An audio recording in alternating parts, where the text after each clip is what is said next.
Good evening. Oh, yeah, nothing like a good stretch, eh? Alright.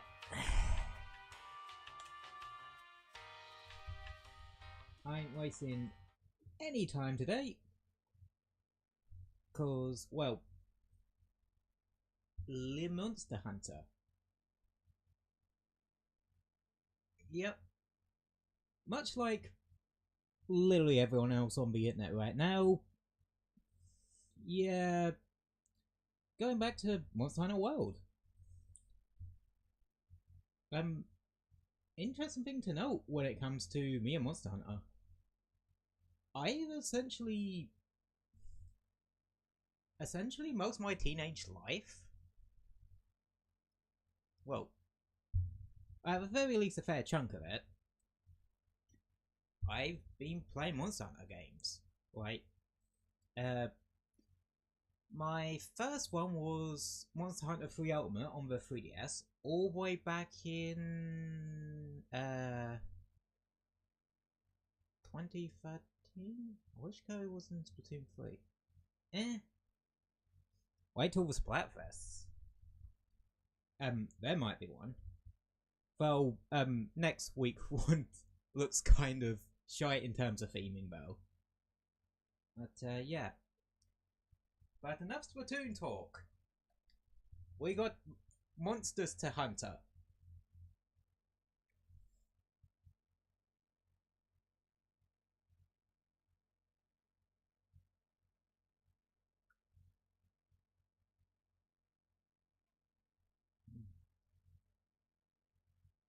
Yeah. Yeah.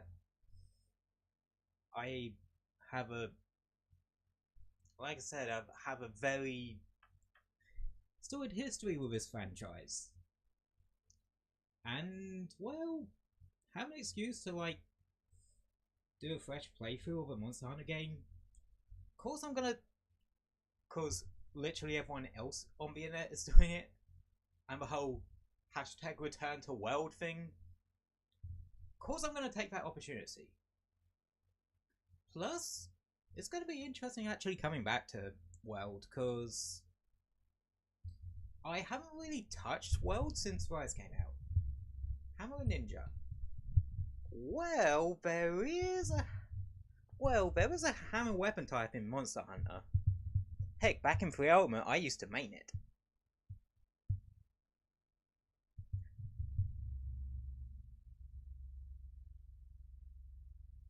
Alright, what's my mic pick it up? Now it's sort of just like that.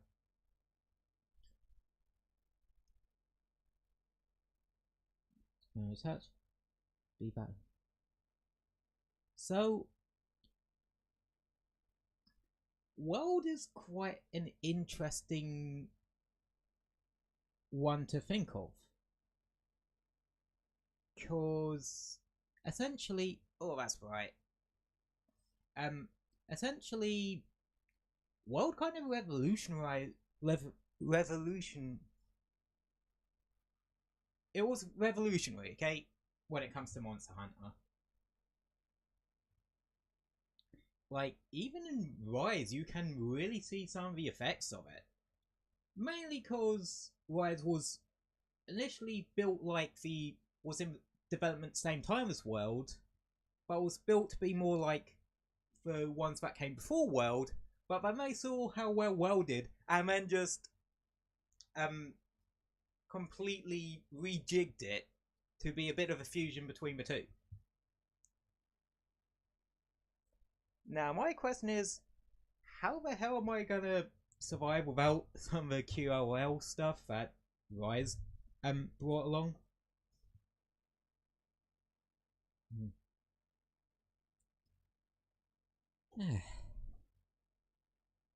But yeah, there is a lot of interesting stuff to talk about when it comes to mainline Monster Hunter games and World in general.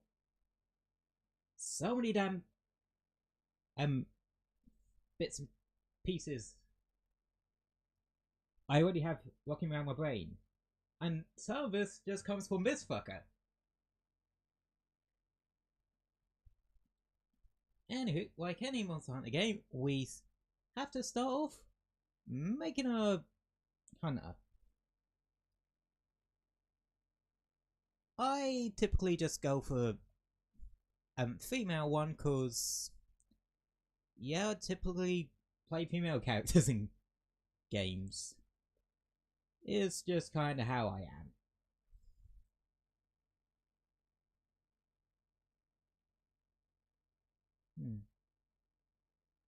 But luckily I don't F about with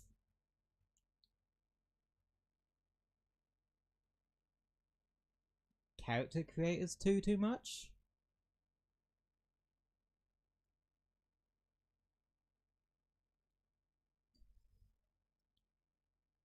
Cause honestly, I just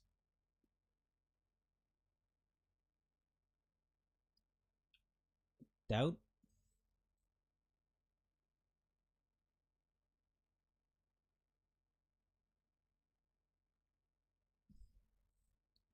I've always been very, how do I put it? Basic bitch.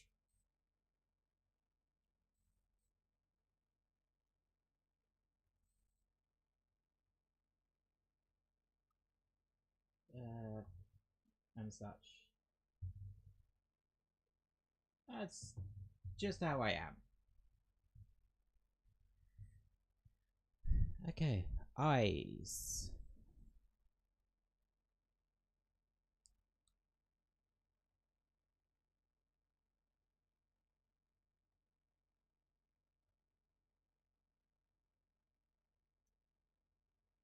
Ah.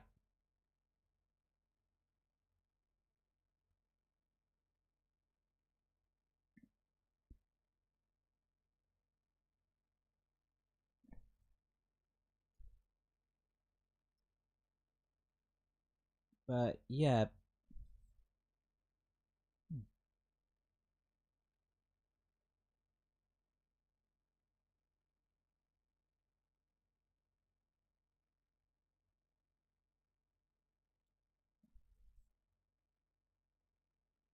Yes, I'm giving my character bloody heliochromia, like,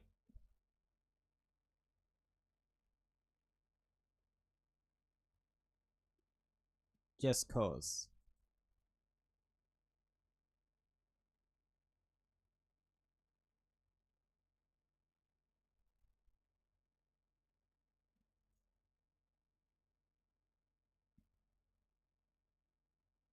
Mouth. Da-da. Facial hair. You can literally give your character facial hair.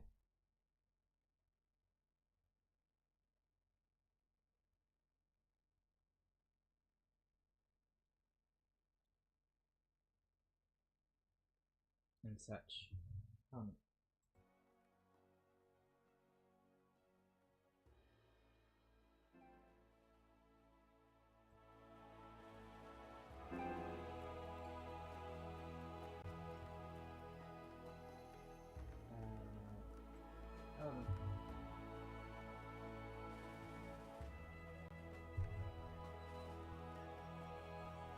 yep. Huh.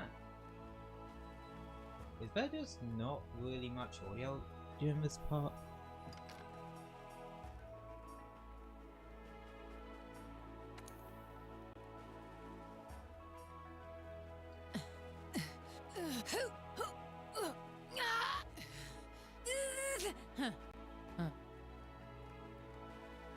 Hang on, I need to turn it off a fair bit my end.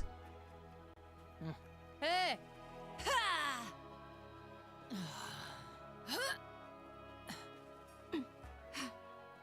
There we go.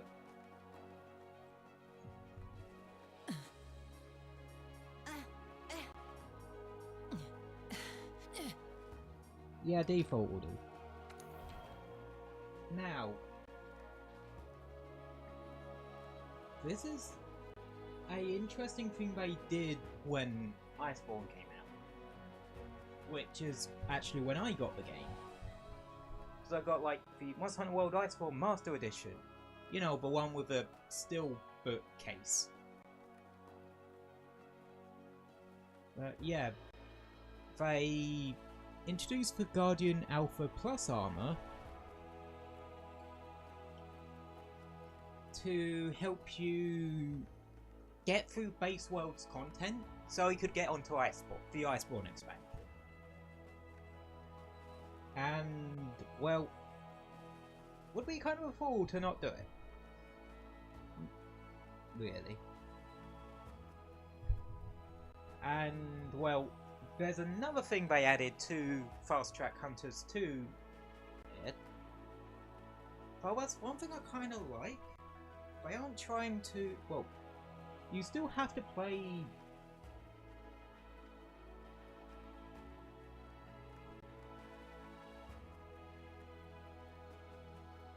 Okay, isn't it was the game like really fucking dark on this end? Well, on you guys' end. Yeah, I'll screw about with the brightness in the settings. Because, not meant to be this dark. Maybe there's an option to screw about with it. But yeah, you want to go with Guardian Alpha armor, and there's something else you can grab, and there is a weapon set to go along with it. But yeah.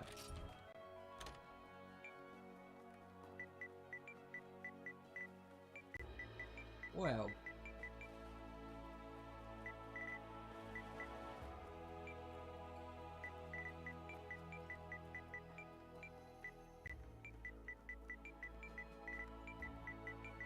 I mean, come on.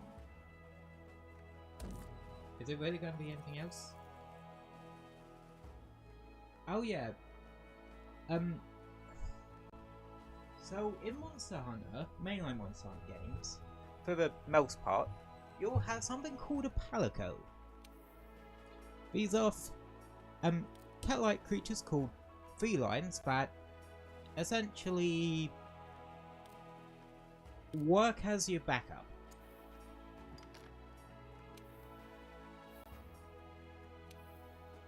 Really?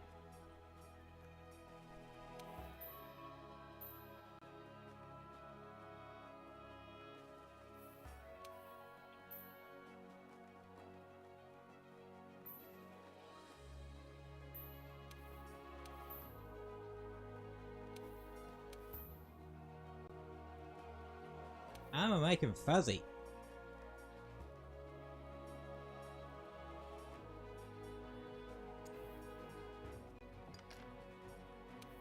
You can actually choose what, like, third pattern they actually have as well. And the colours and that. Yeah, this is where they started allowing you to go super in depth with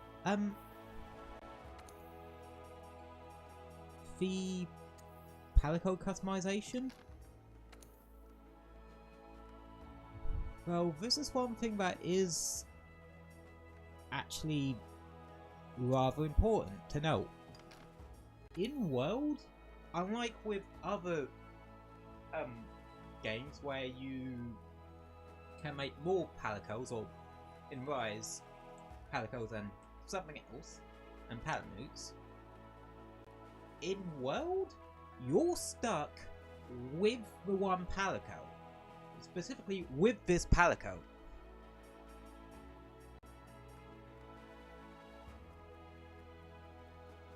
So that's one thing to take note of. And it's a important thing to take note of. Because, well,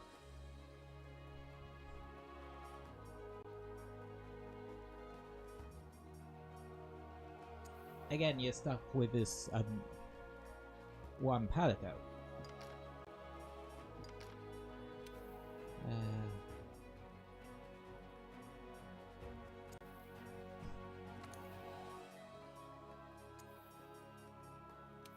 Yeah, making this little guy look like the most fuzzy, but also the most feral thing looking possible.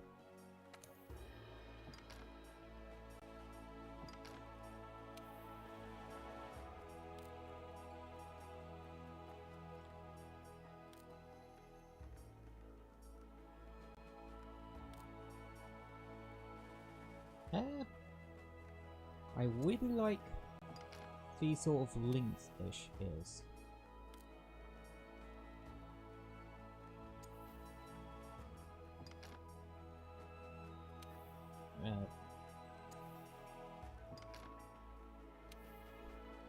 Yeah, the Palicos get armor too.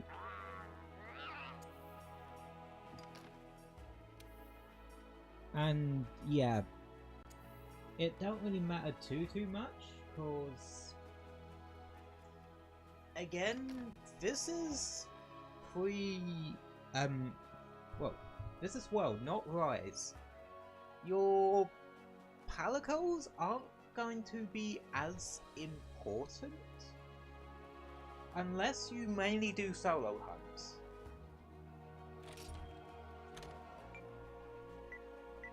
So yeah.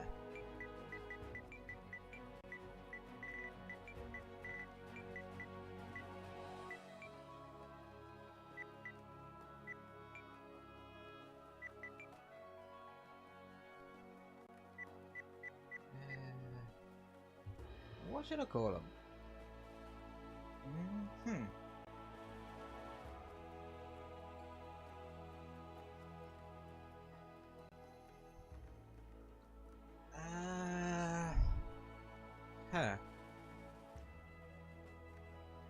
I love the way that on PS4 we can like move a little keypad thing around the map.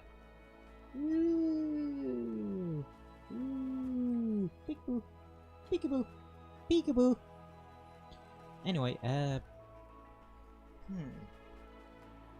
I think I am going to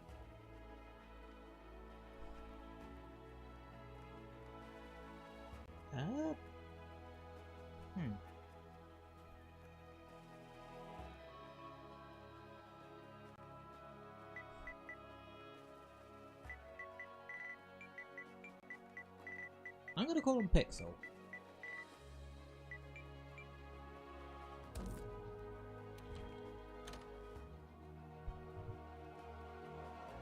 Alrighty. So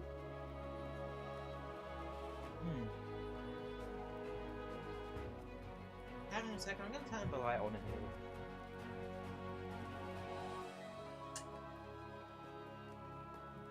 Just so I'm not at me eyes.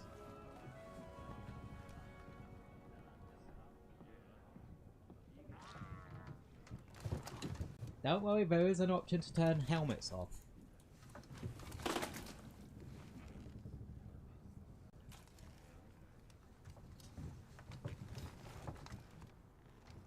Oh, I just realised something. Cause it like had saved my settings from like before, from ages ago. I think at the time I had voices off. Cause of that bitch.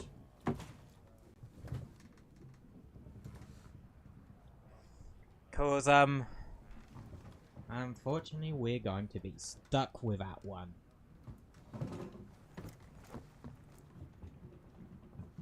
Yeah, I'll turn voice. This is on the map in a sec, and also brighten. Oh, turn the brightness up a little bit for you guys, because it's fine for me, but I noticing on OBS that is a bit dark.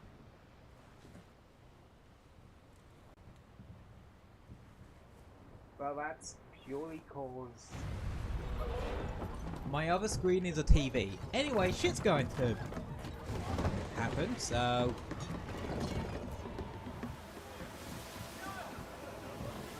anyway, There's a reason why we go to the new world. Elders Crossing. Case in point, which Elder Dragons go to the new world for that reason. Case in point, this motherfucker. He's a huge bitch. And that's not a mountain.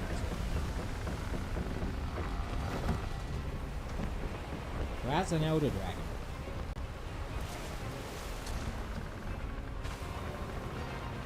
Also, Palico's dead.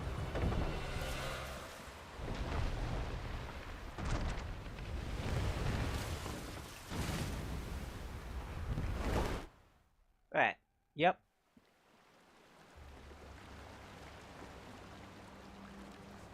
Alrighty. So one thing you'll notice off the bat, compared to a lot of other Monster Hunter games, this one's very fucking cinematic. And story driven. I wonder if that's why it stands out to me that much. Because, like, there's a... Dang it, it won't let me pause during the... thing. Alrighty.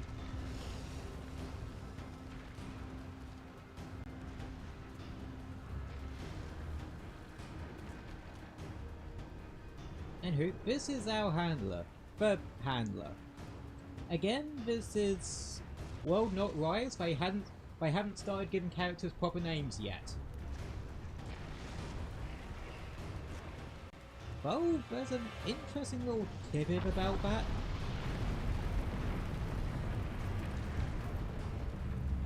To do with one of the characters in this game.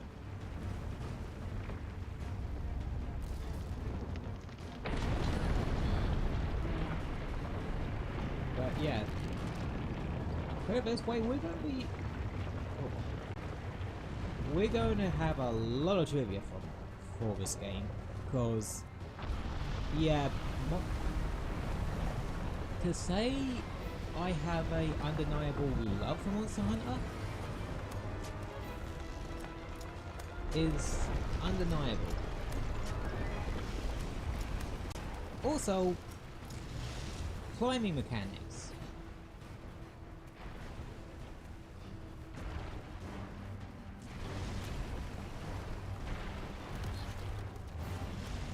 Oh.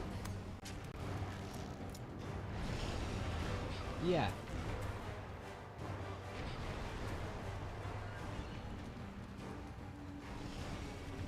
Basically, we gotta fucking move. Yeah, that ain't ground.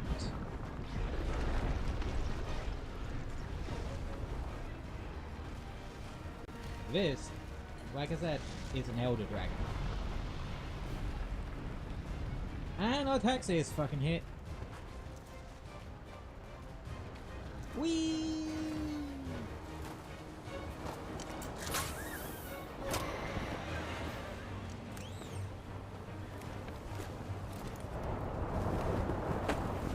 Do we have to save her? Do we really have to save a handler? She's the reason voices are currently fucking off. Well, not at this point in time. It gets really grating when you're doing, trying to grind, and every time you come back you have her yapping in your ear to do the next fucking story one.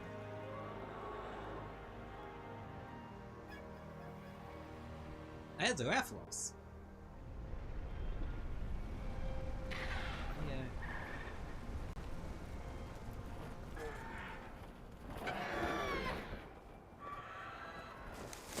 Also, we're not fucking going down.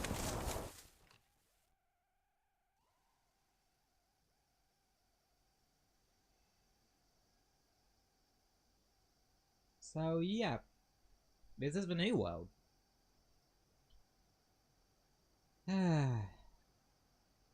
Man, it feels nice. Again, I have quite a bit of a love for this game. But there are certain things, QOL stuff in Rise that I'm also going to miss.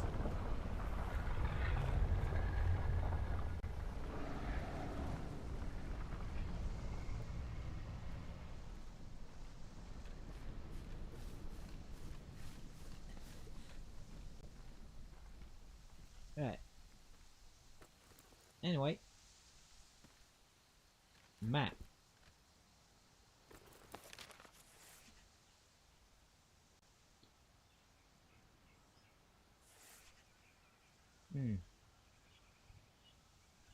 Oh yeah, this is one thing to note about World. Some of the maps are huge.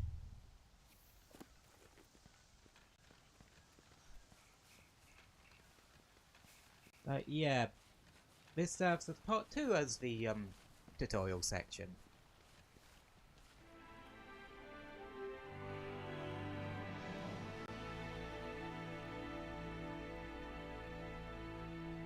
Yeah. Here we are, the ancient forest. Okay, it doesn't look as bad in OBS now.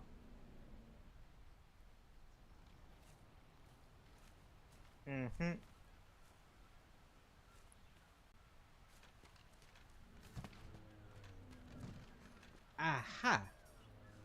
Now we can sort out particular settings. To get to HQ, we need to... Yeah! Display.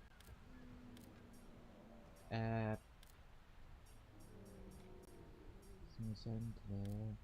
These Where's the Aptonauts thing seem to every bit as turn off? docile as the ones back home. Hide. Cause we're not gonna get any good looking layered armor for a Looks while. like we need to go around. Auto sheath. Manual sheath. Control type.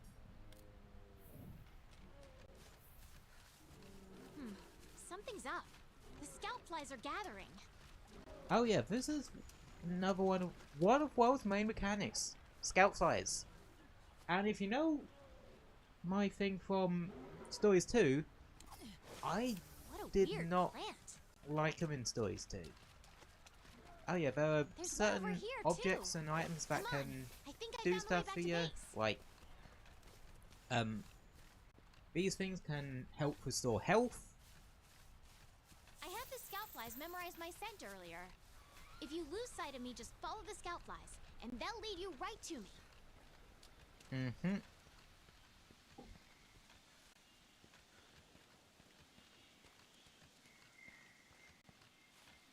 We can push our way through these vines. Yeah.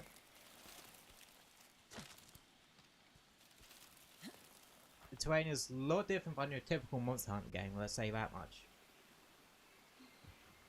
Also, in terms of snack, I have a snack for once.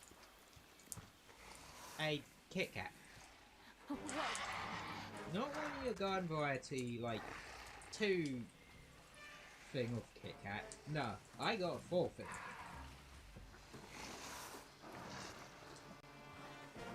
So, yeah. But, you might want to make sure those things don't make a snack out of us. Don't pick a fight if you don't have a weapon. We need to hide. Come on, this way. Hurry!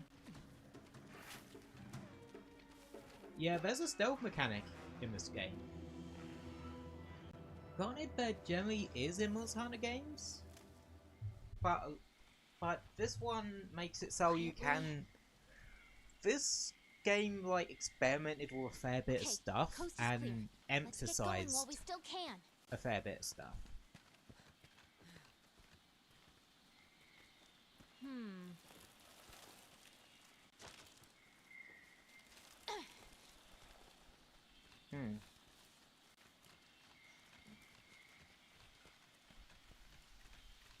Nothing can stop us. Let's climb down. Yep. Well, we can also just run off, which is a lot easier. For all the things it does have, full damage. Well, Monster Hunter games do have. Full damage isn't one of them.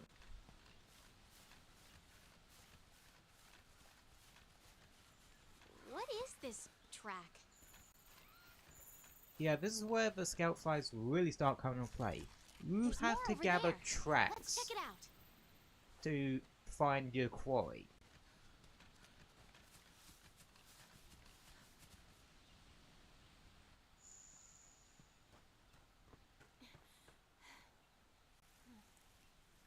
So...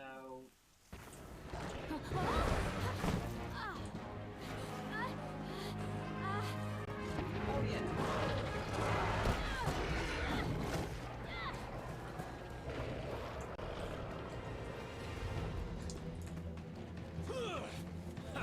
Don't mind me.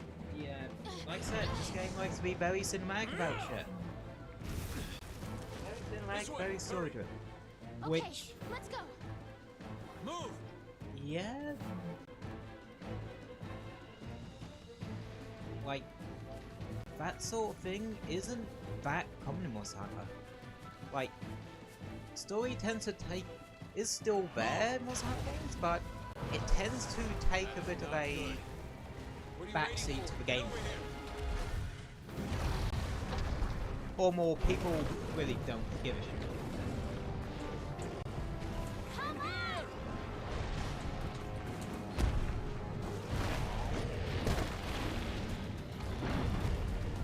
Jump!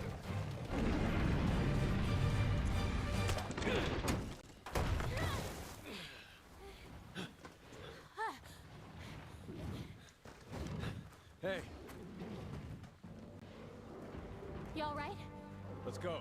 Okay.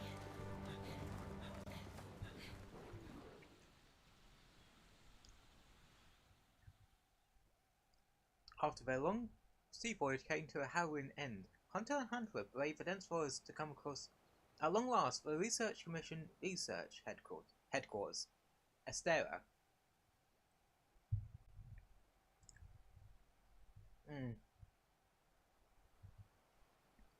Again, I think the reason why people really like World is because it plays out very differently to every other Monster Hunter game. Like, I mentioned Rise quite a bit, because that's literally the nearest comparison. Something that's a hybrid between this and older Monster Hunter games is obviously going to be closer to it World than those old Monster Hunter games. And such, yeah. Wow. Amazing, ain't it? Just look at this gate. It's like nature meant for us to build a stair right here. Stara. I like it. This is our home The rest base. of the fifth are already here. We're part of the You're the last fifth. to arrive. Basically, these are fleets that whenever a new crossing happens, they send people over to the new world to help try and figure out what the fuck's going on. Okay, set him down here. Take it You nice need to and tape low. up your shoulder. Hold still. So for a bit. yeah, You guys they, made it. some of Be the, right back. some of these guys have been You're here alive. Had it rough, huh? When we couldn't for find you two, we were starting to sweat decades, bullets. some quite Scared us. literally We were talking their about going out to entire look for you. lives. All's well that ends well. Hey, we need a hand. Sorry. Come on.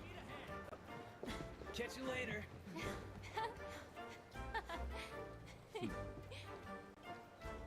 This here's our trade yard. I guess the name says it all. Look at all the people. The stuff. Incredible, right? We've got it all here. We've got hunters to do all the exploring, scholars to do the research, technicians to keep them going. This place is the beating heart of the commission. Wait here a sec. Yeah, that's the thing about Monster Hunter. Commander, I found Like hunters, they're never doing this shit on their own. They have like, well, most of the time, like Monster Hunter games, you always have a base of operations, and there are many people, usually towns or cities, This is one exception because it's like a, well, one of the few exceptions because it's like a dedicated research base. I've been kind of people who isn't. Freedom gets pulled in about 8 directions at once. And overfeeling sometimes. Council. Your reputations precede you. Team, forget your play. Well, off you go. Okay, I'll give you the grand tour. Let's start by looking for your palico. This is our stockpile. They carry most of the there basic is necessities. technically subtitles, but drop my by big later to see melon what is they have. obscure in it, so... Yep. Nothing I can really do much for that. Next is the smithy. It's this way. Over here. Oh yeah, like... Estera's very tall, vertically. You're with the Commission's 5th Fleet, Right, right? it's very big The vertically. old man in charge, my grandfather, was with the 1st. That was a long time And ago. that kind of makes it Me. unique from Not every with the other fleet. hub in Monster Born and Hunter. bred right here. Never even been to the old world. But that does come with some awkwardness. I'm not gonna lie. Here's our smithy. This is where you can craft weapons and armor. You'll be here a lot. Yeah, that's a... Wow! Look at this place. Want to check it out? Yeah, this... Weapons and Ooh, armor are your it's bread and toasty in butter. here. Wanna get going? The canteen? Like, I am you fight so stuff, there. you take materials from them, and then you get even stronger to fight even more Here. stuff, and go from there. Over here. Canteen's important. Like, most of the time you want to be eating beforehand. This here's our canteen. Hey, over there.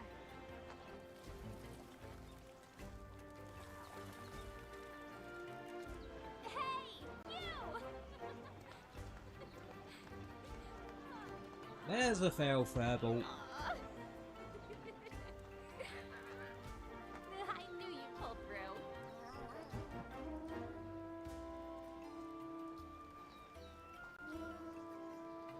Right. They're calling for a council. Come on. Yeah. Yeah, this game does take Now a that you are wee all bit to here, let us set up. begin council. Like, whereas Rise kind of throws you into it pretty quickly after like a short tutorial thing. After tracking a migrating elder dragon across the sea, the 5th Fleet have finally arrived in Astera. Give them a warm welcome. They're a fine group. Worthy comrades who will help see the Research Commission's long efforts finally rewarded. Would you like to say a few words? Thank you, sir. We're ready to roll up our sleeves and get our hands dirty. This here Yeah, is the apparently we're Commission's talking on core behalf of team. the entire Fifth Should all Fleet. get to here. know each other. Looking forward to it. Now, down to business. The latest monster to make the Elder Crossing is known as Zora Magdaros. A huge monster with a mountain of fire upon its back. Monster Hunter isn't too unfamiliar with monsters that are Research just Commission's job is to so discover exactly stupidly why big, the Elder it's not Dragons are even migrating funny. to the They New could World. dwarf cities. Elder dragons have been with us since the dawn of time, altering the ecosystem, reshaping the land, leaving disaster in their wake. Once every decade or so, they flock to this continent. But for what reason? With the Fifth's help, we will find the missing link. Here, here. Now we're talking! Hunters, for the time being, I need you to focus on investigating our Jagras problem and securing Astera. Start by investigating the Jagras' habitat. Find out what makes them tick, and we'll go from there. Right. We're on it, sir. Everyone else, you know the drill. Make sure these hunters have everything they need. Now we're talking. You two, make it a priority to learn how we do things around here. You'll find good teachers, so don't be afraid to ask. You heard him. Stick with me and you'll have no problems. The fifth banner promises a change in the wind. It's your job to fulfill that promise. No pressure or anything. All right, dismissed. Right. So this is the. Really are ready to get your hands dirty. Well, let's go and need a Over walk here. first. What's the quarters?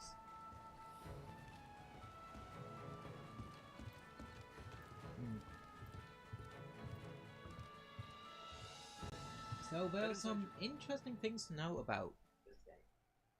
I've noted before that, like, world has a very different structure to it. You got assignments and then you got optional missions. The assignments are your story stuff. Your optional missions are the optional ones.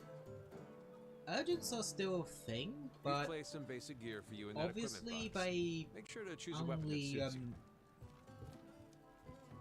happen after a certain amount of assignments, whereas in other Monster Hunter games, you pick and choose what specific key quests that you do, and once you've done enough of them, or, well, in ones before World, once you've done all of the key quests, then you'll get your urgent.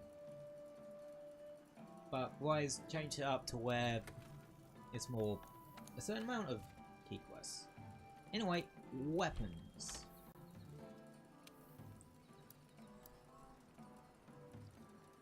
There are quite a few to go through. Great swords. Huge thing. If you watch someone's Monster Hunter videos, you probably know something. A non-rocket powered greatsword. Yeah. This one's the quintessentially Monster Hunter weapon. Slow, you need to, and relies on charged attacks. I didn't really start using this one till Rise Sunbreak, but that's for Rise Sunbreak reasons. Longsword. Before it got ridiculously, when it only got a decent jumping power, rather than the bullshit that was in Rise. Long reach, fast, not a bad option, but be careful not to accidentally piss off the rest of the hunters you're playing with. If you're playing with real people, because you can accidentally trip people up with your weapons, and longsword is one of the worst culprits for this. Sword and shield. Very simple, but don't underestimate it. That shield's stronger than you think. And yeah, very fast attacks. It can do both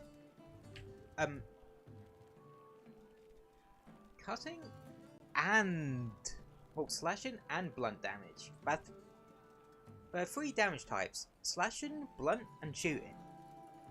Shooting is exclusive to ranged weapons. Blunt ones are like shield bashes, hammer, hunting horn, that sort of thing. Slashing is anything that, well, slashes. Dual blades. These things can be fucking quick if you know how to set up the armor skills properly. They're meant to be very quick, do a lot of small hits, basically death by 1,000 cuts made into a weapon type. Hammer. Charge but moving. You're doing blunt. Your main one for blunt damage. Yeah. got some pretty nifty little moves in world. Hunting Horn, the quote-unquote support weapon. Basically, you smack it around, you have notes, it creates notes. Once you have a certain amount of notes in your thing, in your sheet thing, you can then play them to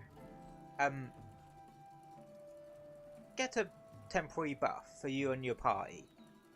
And that does include like your Palico too. Though I prefer it in Rise because Rise made it so when you had to write notes, it auto-played it without having to actually go through the whole animation. Lance, defensive powerhouse. You want to be able to block 90% of the shit this game throws at you?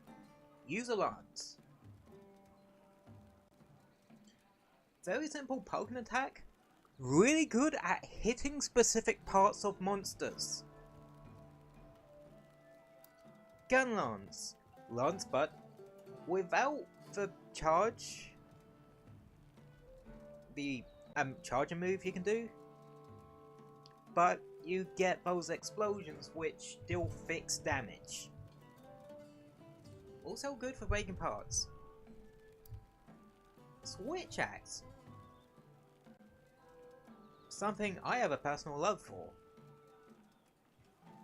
Starts out in axe mode, can turn into a sword. Yeah. World is where they started, well, specifically Iceborne, is where they started giving it switch axe stuff to actually make you want to use axe mode. When outside of you don't have any file gauge left. Charge Blade is fucking complicated. Sword and Shield, it uses a file system, and those can power up axe attacks. Well, and such.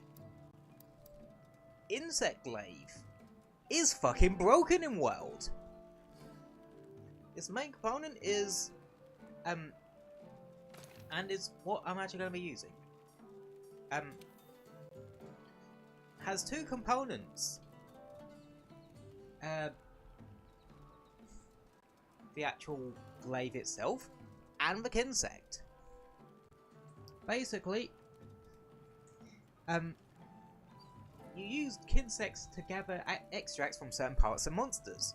Then, you bring those back to your hunter to buff them up.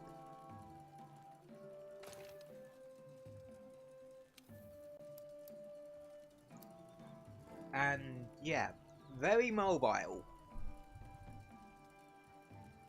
Was introduced back in 4 and 4 Ultimate, where they started introducing verticality to things and more mobility. Then you got ranged options. I'll go to bow first. Bow. This doesn't... well...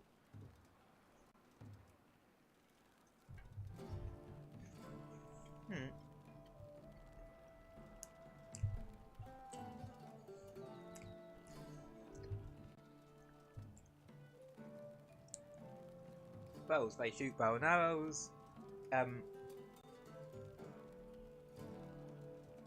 They work kinda rather differently in World than they do any other Monster Hunter game.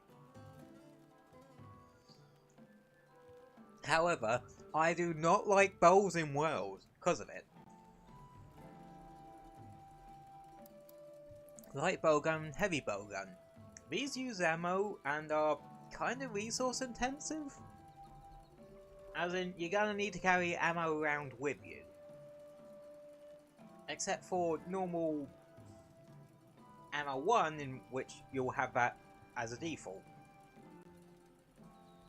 But yeah, light bowgun. Very quick on its feet, maneuverable, and with certain ammo types, depending on the actual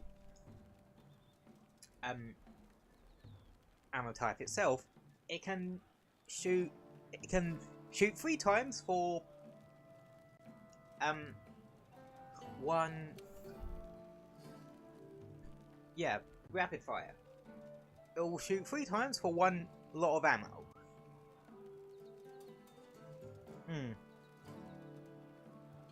Like here, normal ammo 1 will do rapid fire. You also got recoil and shit to deal with, and yeah, this kind of more complicated when it comes to bowguns in this game. They really mixed up how you use the ranged weapons in this game. But yeah. Then you got heavy bowgun.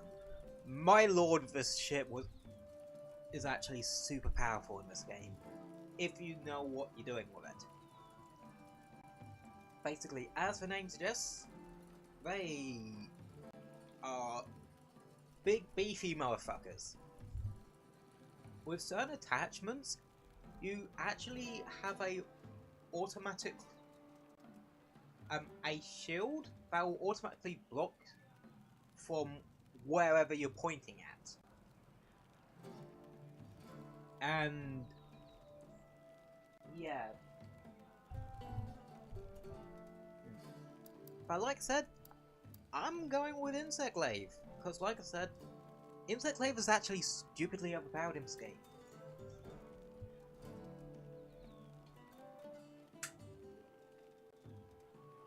Sorry about that, I turned the light off because it got very bright in here again all of a sudden. That's what I get for streaming this time of day, huh? Yeah. I don't know if it's, like, overpowered right off the bat, but yeah. Well, the only thing with Insect Glaive, you kinda need to upgrade your Kinsect, on its own and such. And yeah.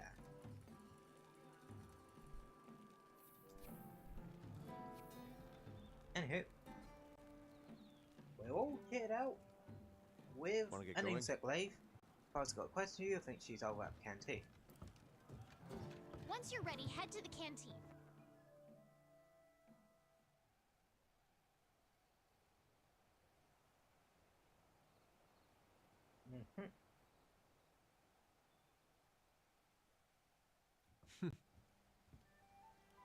Now I have access to my professional stockpile.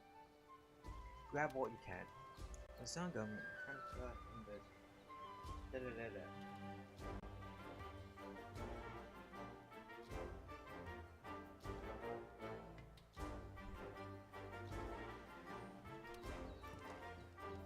Handlers sort through the Research Commission's leads.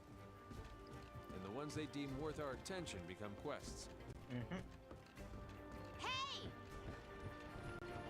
Oh yeah, you can use the lift to go up to the specific areas. It's essentially your hub fast travel.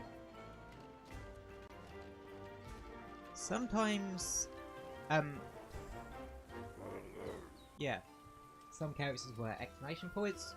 Like, that means they got to, well, they got something to tell you. Yeah, eating is actually super important, as it increases your max health and stamina and that sort of thing. Right on time.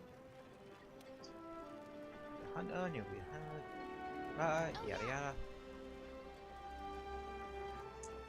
This, yeah, half of a handler's personality is just food. The area. What are we waiting for? The new world awaits. Now, as I mentioned earlier, this game is structured differently. Assignments: complete with mission to advance story. Optional quests. These include favors for NPCs, but all become available as meetness and clients. Take on optional quests and make time to light. Investigations. These are special quests that are issued by the resource center and can be only taken a limited number of times. Basically, that's how most of your grinding is going to be done. Events. Special quests exclusive to online play. Basically, this is like your collab shit and that sort of thing.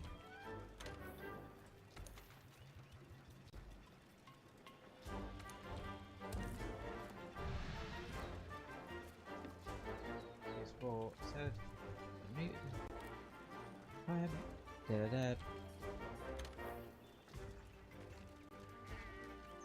Basically, you have to. Oh right, you have to actually wait for the quest to load. This isn't quite like Rise. Yeah, that's the only thing about this game. Loading times.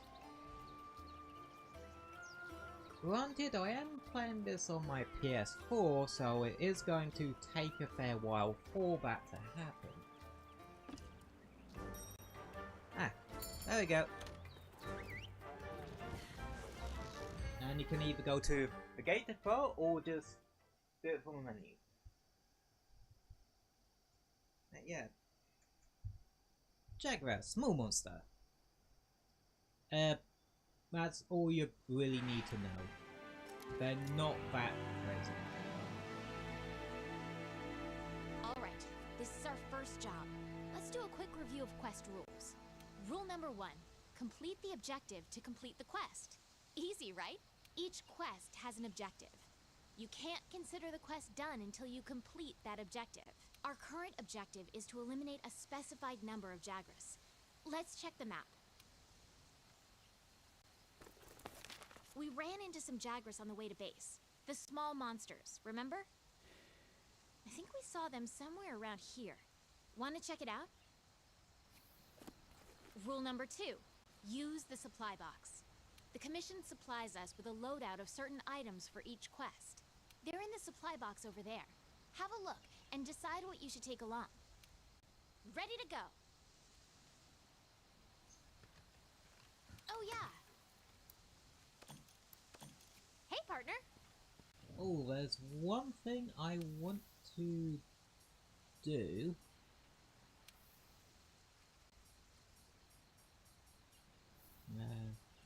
Aha. I'm gonna turn my health and stamina gauge settings to fixed. Basically, fixed just means it's displayed all the time, whilst dynamic it collapses into those little triangles when you're not in like combat or using your stamina. I do not like the fixed one. Oh yeah, we have items we can use for Be careful. reasons.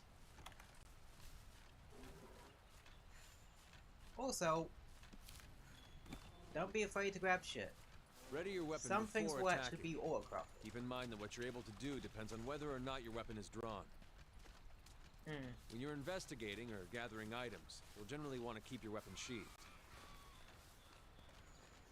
I'll mark gathering sites and monster positions on the wildlife map for you.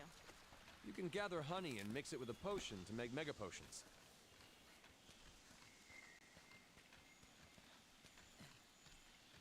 Over here! Yep. A pack of Jagras. Those are the monsters we're after. Let's see how you Right. hold up when you're on your own.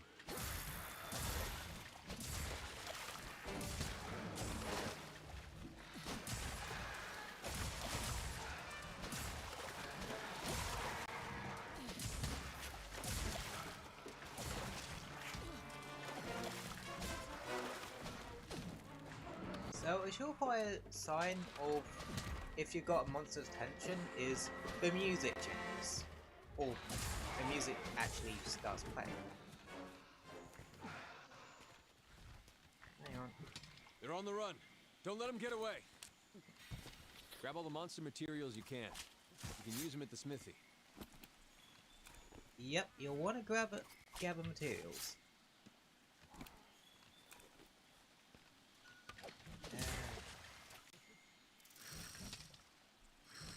Over here!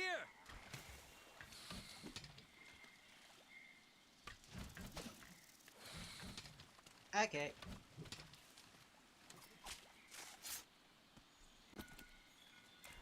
Now there's stuff like bone piles and that sort of thing you want to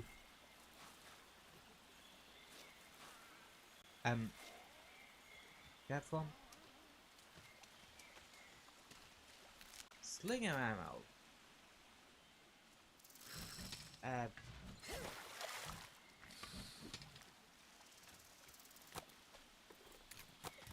You can use it to fire and such, which has different effects and that sort of thing. I remember in Monster Hunter when we used to actually have to have bug necks and pickaxes in our inventory. Also, whetstone. Make sure to keep your weapon sharp. If you're using a blunt weapon, well, a melee weapon, and keep your ammo ready for, yeah, other ones. Flash bugs. Flash fires. No question what those do. Use whatever you can.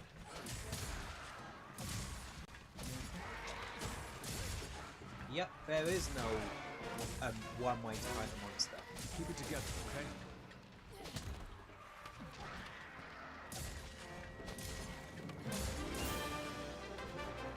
So, yeah. Okay, let's head home and report back to the old man. Isn't your caves are just really dark in this game? Like, a lot bright on my screen. And such. In terms of like bug piles and that sort of thing, one quality life thing I've noticed that they put into Rise, you just need to do the animation once and then you get all right on it. Whereas with this, it's like old Monster Hunter where you have to go through each animation of it. At least you don't actually have to bring along consumable pickaxes and such, pickaxes, and bug nets that can actually break on you. So, yeah. Anywho, after a quest, you get rewards and shit.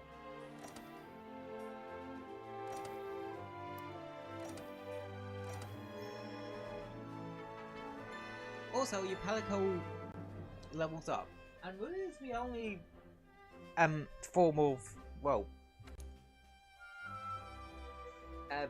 there is a different kind of leveling up, but that's a bit different and not really important.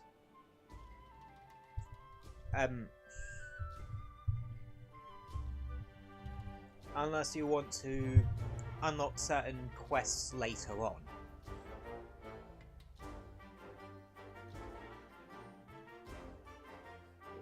Yeah, there's a training area, so if you want to sort about with weapons beforehand,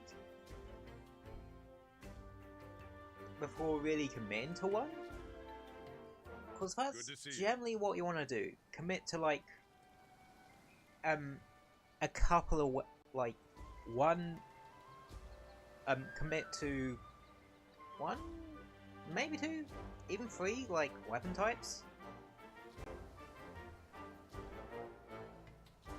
But due to the fact that during Base World we're going to just be using a certain weapon line, which is designed to just carry you through it. Just cause, well, Iceborne is where you get the weapon options. Obviously. What's the question I'm getting in hand? This must be. Listen up. Down.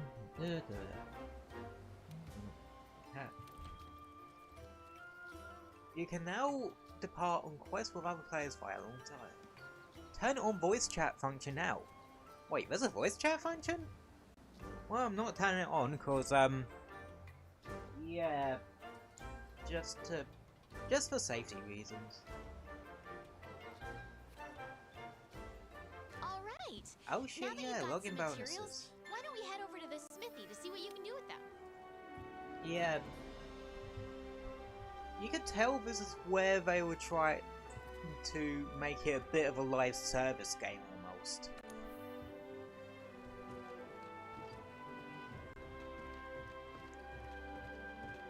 Anywho, there are a bunch of people who want to Listen talk to up. us. Special to place in nature and ours, that's the point. No, judge our nature. And it's as futile trying to punish nature as it is to run from Now it. that's But hunting. knowing nature, now that's something we can do. Gonna face some real challenges. What this world needs is harmony. Yeah. Basically, we get access to, like, all the bits and bobs we need. Provisions Master. Supplies. Count. Feed. Together. Yeah, basically, you can buy shit. But luckily, the game does load you up on some basic stuff, like potions, antidotes, that sort of thing. There's some other stuff like more ammo types, but yeah.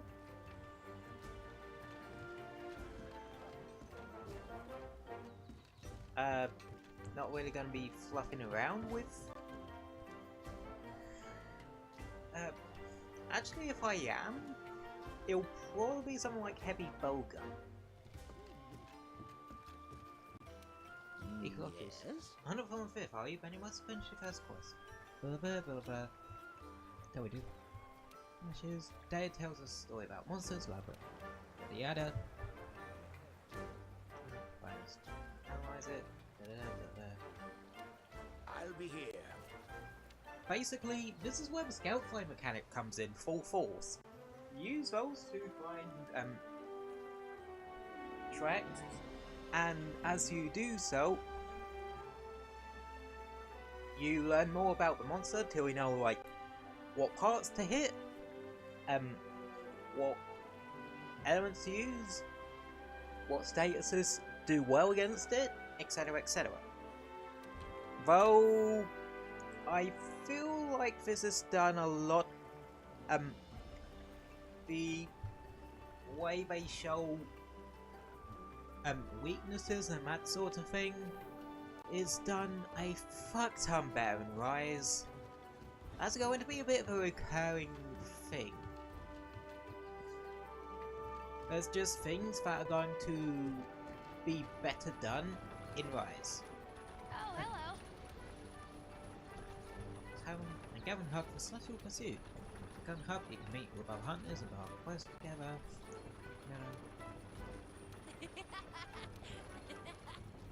Basically, yeah, that's where you go and meet with people and for shenaniganry. I can't remember if this game actually has cross-platform play.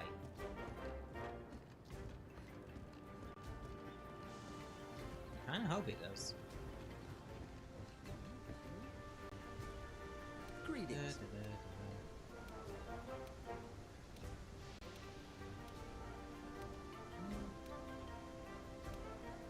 Yeah, basically the third fleet is somewhere.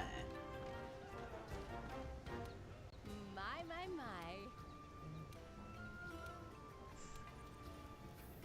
Yeah, you can buy armor and that sort of thing, but really, it's just fair. There you are, Flavor. It's like very basic stuff. Materials, they were up, smithy, we know ourselves to work. Go into a field and gather materials and turn those materials into weapons and armor. Get why when you find something new and interesting. Because it's upgrading equipment. Basically, you can upgrade your materials and shit.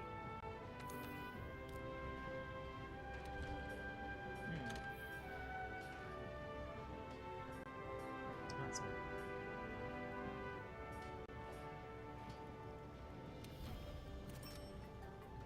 Yeah, this literally is just a tutorial for it.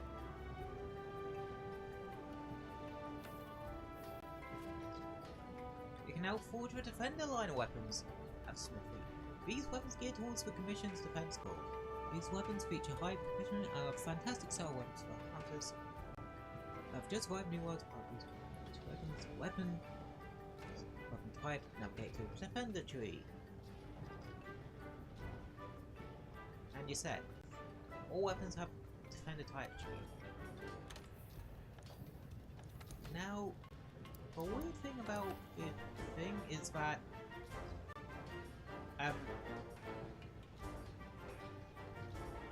yeah, Rise will just show you the tree, and you can do everything from there. This one you have to go into specific, like, menus. And such. And it goes to your list. What we want to make is some of these. The defender weapons. You know what I was saying about there's something to go along with Guardian Armor Alpha Plus? That's for defender weapons. These are meant to get you through base writers. No, base world? Base Sunbreak. No, base world. As quickly as possible. Because some people picked up world, much like I did, when Iceborne came out. So I wanted to get to Iceborne back quickly. Both the defender weapons weren't introduced till much later down the line.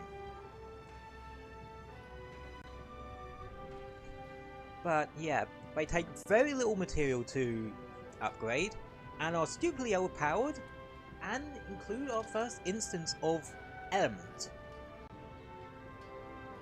So, it says element is plus is technically a status effect. Element is, well, some monsters have element weaknesses, yada yada yada yada. If you play Pokemon, you should know what the fuck a type weakness is. It's literally the same thing, but Monster Hunter. Status, on the other hand, this works very weirdly in Monster Hunter. See,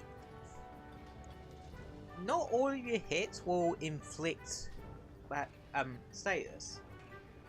It's said like every third hit inflicts a bit of the status, and the monster has a threshold that needs to be bypassed in order for the status to take effect. In this case, Blast. And what Blast does is, well, causes the explosion that does a fixed amount of damage.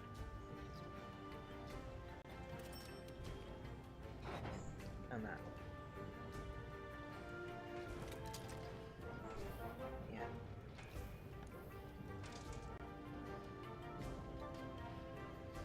So, I'm gonna go. I mentioned that I was gonna go for like 2 or 3 weapon types. And well, there are some I want to do. Like, the 4 weapon types I'm proficient in are Sword and Shield, Lance, Switch Axe, and Insect Glaive. I'm already using Insect Glaive because I'd mentioned just how powerful it is. And I'm going to grab maybe like 3 more? Yeah, 4 is probably about the most you'll know. Grab.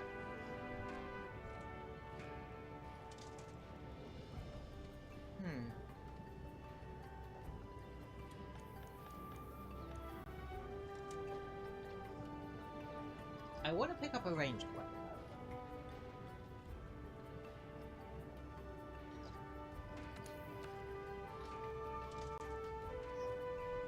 Cause, well...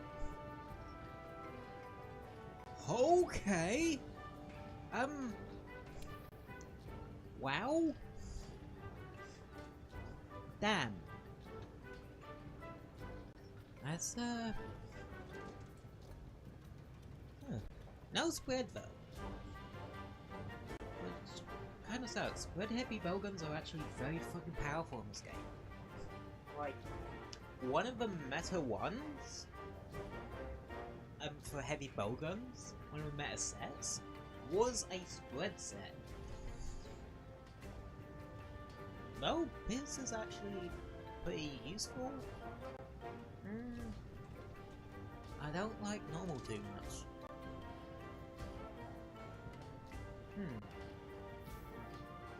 Oop.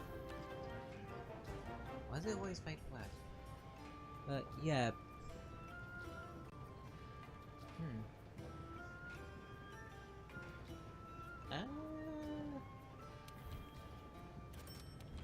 Fuck it.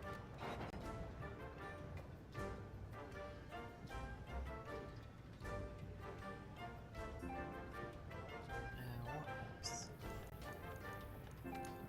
I want to grab Sword and Shield for one particular reason. Sword and Shield is really damn good with elements on it.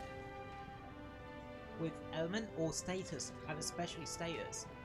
Because like I said, it's every third hit. And if you're attacking fucking quickly enough... Yeah.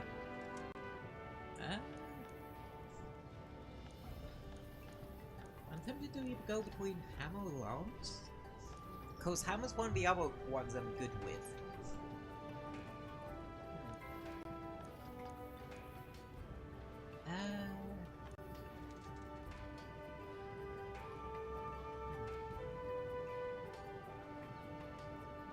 I do kind of have a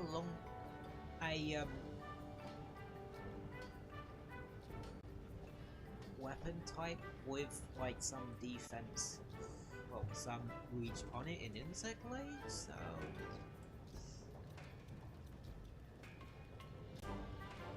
I'm gonna make myself a hammer.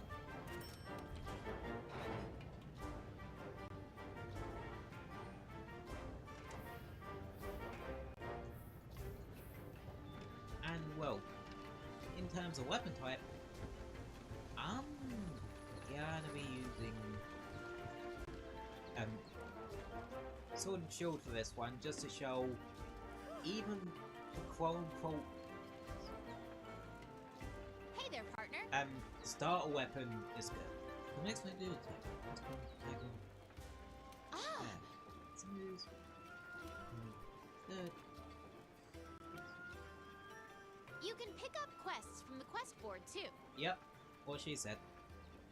It lists the same quests that I've got, so don't worry about having to check 2 places. Yep. I'll be right back.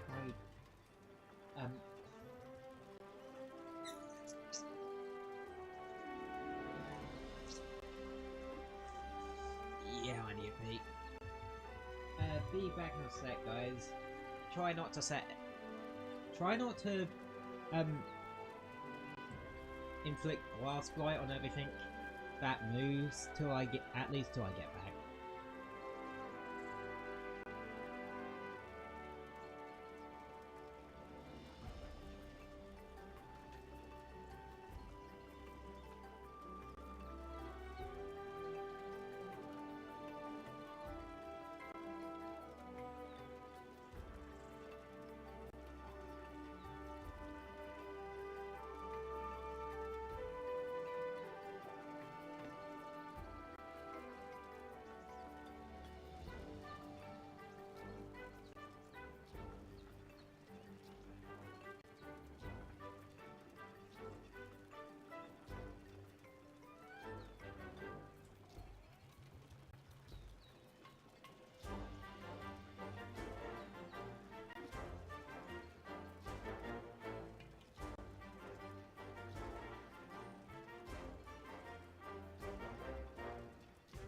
Alrighty, I'm back. We're on the hunt. You can join a quest and does so through two different ways: available quests and respawn to SOS. Basically, if someone has a quest like open to everyone, it'll appear in available quests if I haven't already gone out to do it. And within a quest, you can send choose the option send a SOS flare, which will allow people to drop into your quest, and they will just accept it through respond to SOS. However, there's one very annoying thing that WoW does. It only does so in assignments after you've seen the bloody cutscene for the quest. So, if there is one.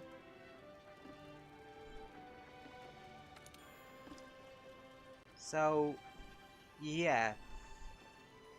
During assignments, other players cannot join your quest until you have departed and watch the cutscene.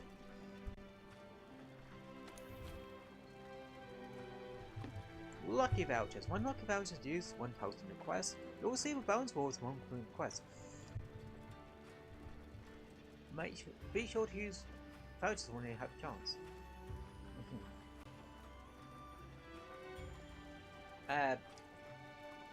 Reward money double. Guaranteed rewards. Speaking of reward money, WoW introduces something that does really annoy me. The reward money is split between each individual player.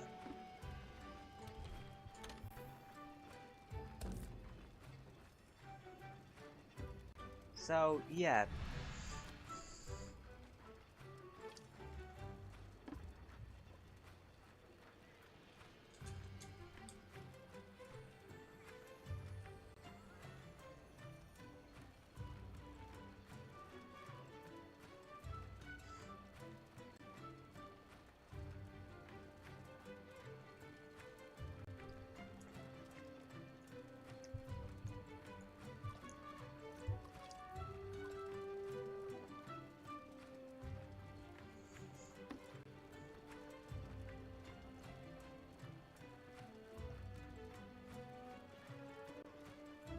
But yeah. Today I want to keep playing until I unlock a specific thing.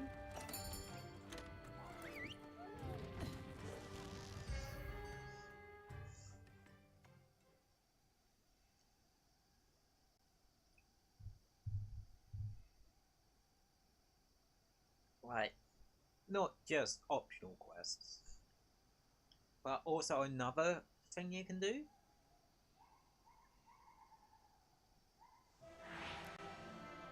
Okay, our job is to cull a certain number of Castodon. Recently, their numbers have been getting out of hand. Want to get going? So, the Your Castodon wildlife are map keeps track of roughly where about you are and over where here. the scout flies are taking you. You can also use it to keep tabs on monsters.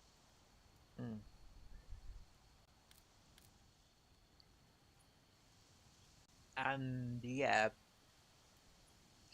So you can fast travel to camps and such.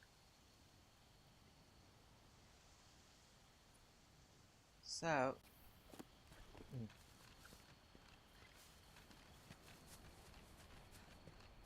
oh yeah, sprinting consumes stamina, but yeah, cause of the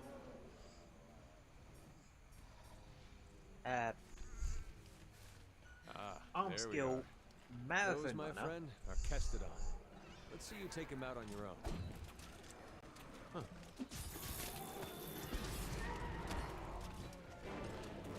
Be careful. Yeah, so yeah, that explosion was blast breaker. Oh, Yeah, I forgot about one thing about Sword and Not Shield in bad. this game. So you have like a combo sort of combo you want to Alright, find to do for is another like group. ones that you can do infinitely. Be careful. The Castodon are the least of your worries. There are a lot bigger monsters lurking in this forest. And The endemic life around here can come in handy during a hunt. Try to learn as much as yeah, you can in about them. World Sword and Shield you could just spam for the square button. Yeah, combat's like relegated to 2 real buttons half the time, which for me is circle and triangle.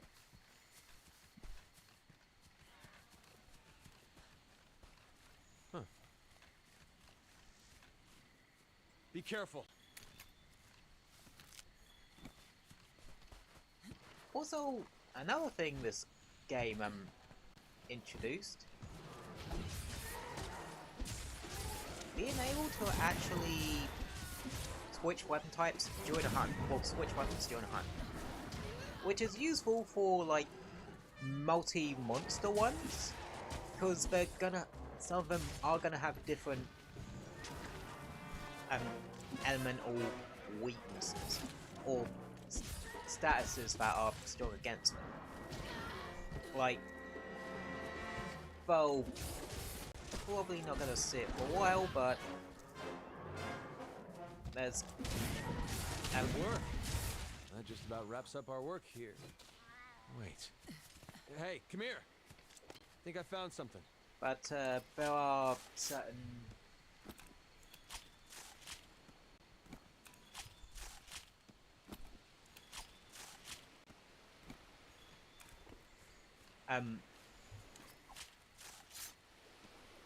shit, my brain's gone kind of blank. Anywho, even with the defender, like,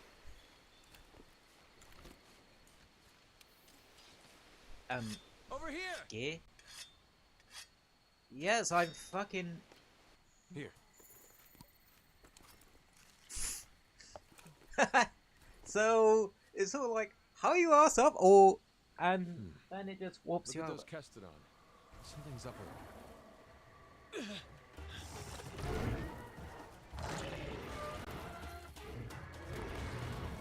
Yeah, that's not normal. Now, now! Gotcha! Alright, partner. New assignment incoming. Take down that Great Jagras. Yeah, If you're so not essentially, ready, you can return to base and take on the Great Jagras quest later. Want to get going? you can either If you need to call your friends for help, go to the menu and select SOS Flare to signal them. And you're going to need friends when you go up against some of the tougher monsters. In order for the scout flies to better track a target monster, we need to keep finding traces of it. Like footprints, for example. yeah, once you get a certain amount of tracks, it will automatically bring you to where you need to. Relax, there's no underwater combat. No need to have a panic attack. But yeah, once you get a certain amount of tracks, you can... the scout flies will bring you straight to the target.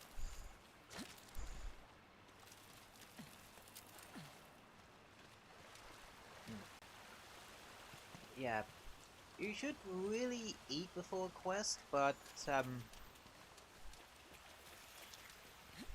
yeah, with essentially high rank armor, because we're in low rank right now.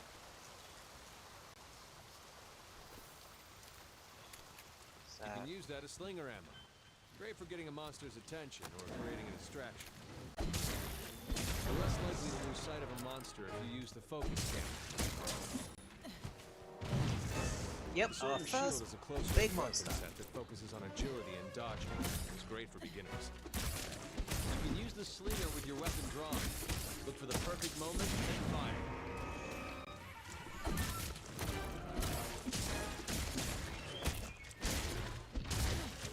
Dodge their attacks. Don't forget you can guard too. Land your claw on a monster to grapple to it.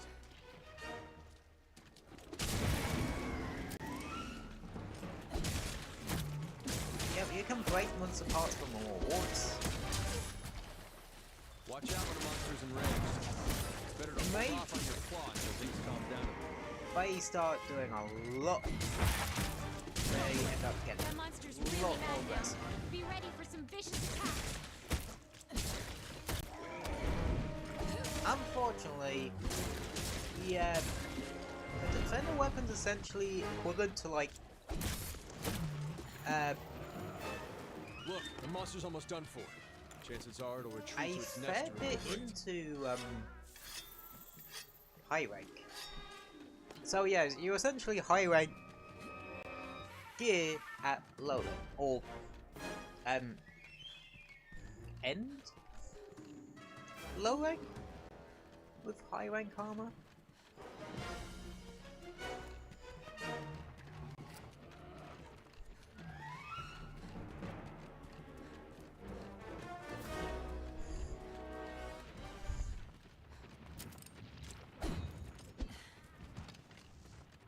Come on.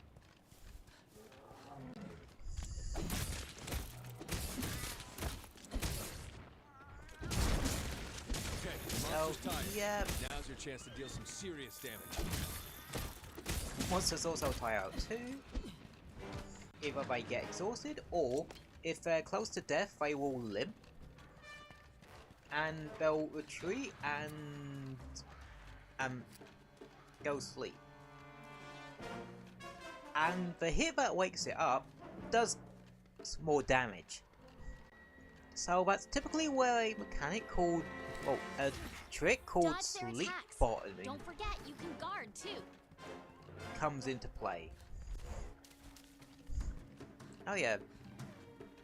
There's one other thing to note. This place looks safe. You I bet it can would make the perfect camp. find new places to make campsites. Yeah, you always get like one by default, but after that you have to find the rest of them in a locale.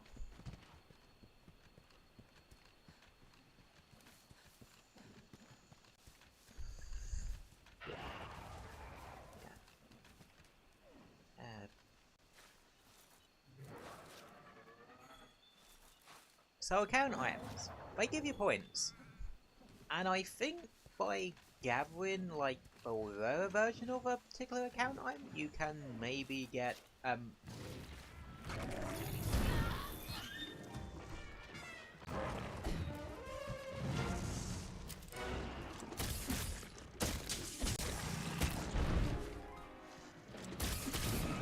there we go. Okay, let's head back and report to the old man.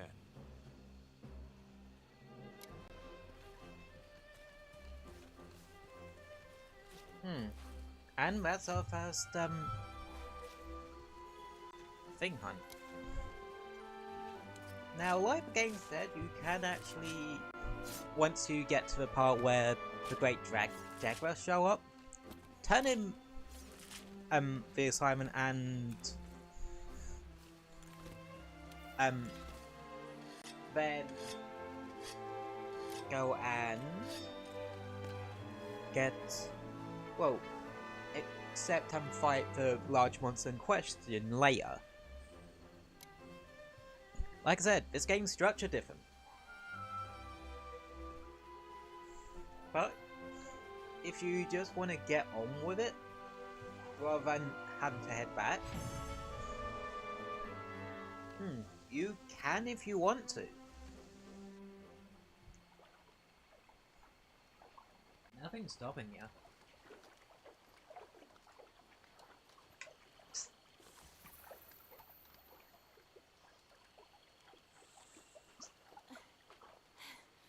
I think we got a lead.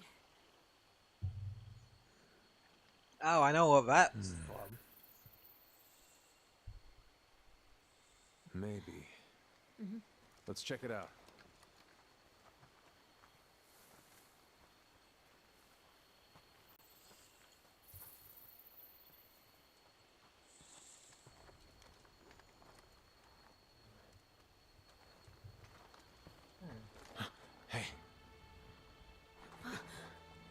Yep.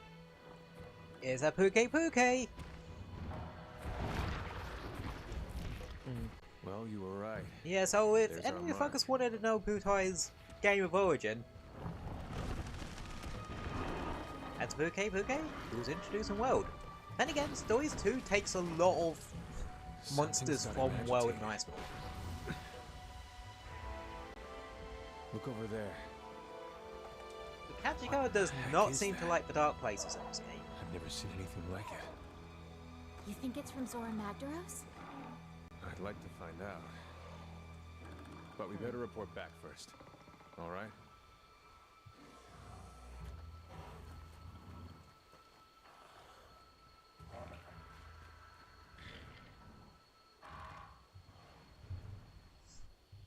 Yeah, it does not seem to like the dark places in the game. Anywho,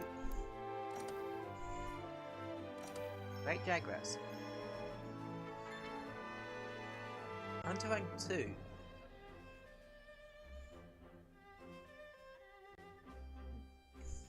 Oh yeah, this is what I was talking about with the account items. You bring back the rare ones, you add it to the ingredients list for you know,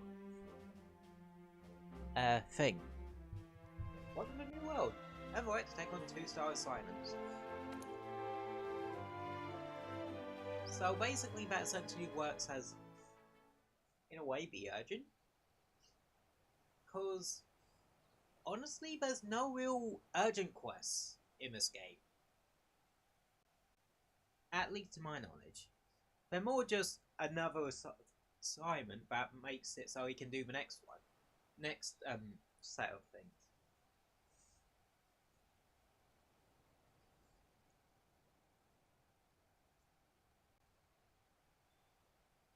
But, yeah.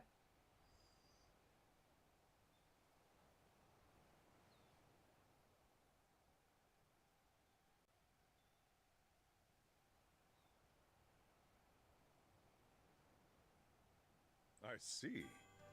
Stabbing talent leads us to the Megalo's hole, but not with a pistol Puke hanging around. Yeah, Uh-huh. but put in pause with the quirks taken on. Pause can. Wanna get going? Till then, we'll do everything to keep. Once the camp is set up, you can go after that Puke. I wonder where the resource center is. Oh, this niggas wants to talk to us. Good to see you. First, so you catch them, naturally both, but thankfully with better food. Good luck.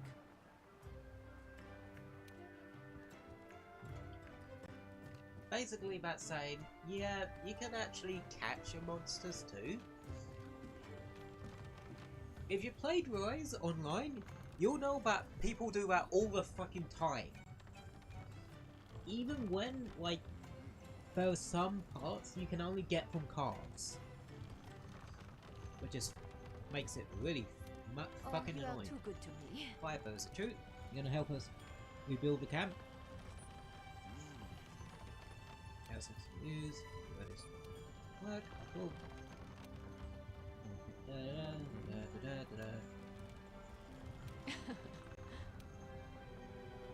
On expedition and the age of colors, viable campsite on your table. To the camping spot, you'll need to take some Don't away. let me down. But if bounties will establish. Yes, do bounties.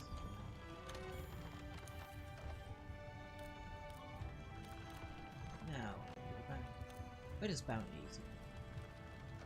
I want new facilities or upgrade existing ones.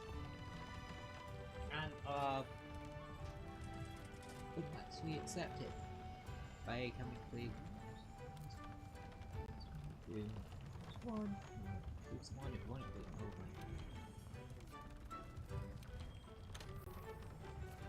We got no limited ones for now, but registered ones. Basically, this is how we can get extra points and other stuff, like Something simple as gather plants. Do 2 quests in the ancient forest. Bone piles. Insects. So, yeah. Also, Okay, let's get this expedition underway. expeditions.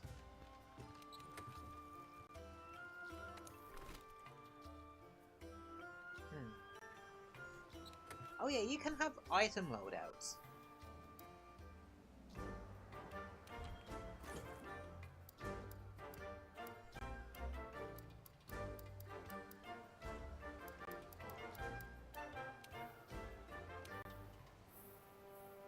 You can embark on an expedition just by heading out through the gate. Or you can use the world map. Whatever's easiest for you. Hang on. Ah, okay.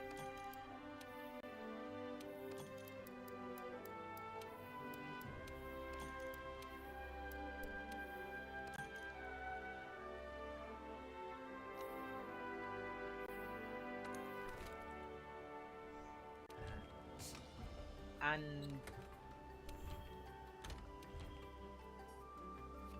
yeah.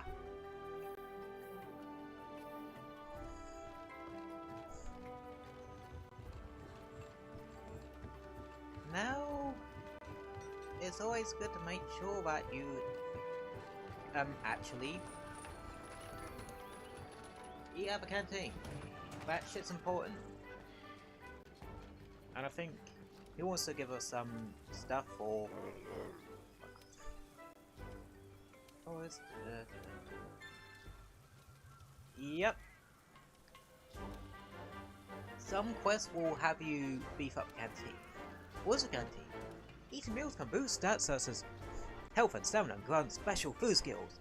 Select the meal you want to eat from the menu. The meal effects are shown in the center of the screen. Take a good look at it. Food skills have probability to be activated. Use fresh skills to raise that probability. Now, note that meal effects are not saved.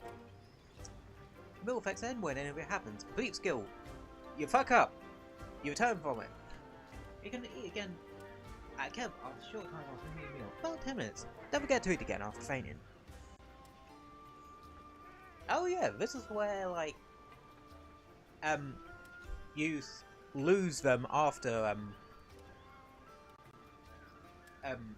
fainting. I forgot that's one thing they took out in ways. There were a lot of shit that I forget that have been altered.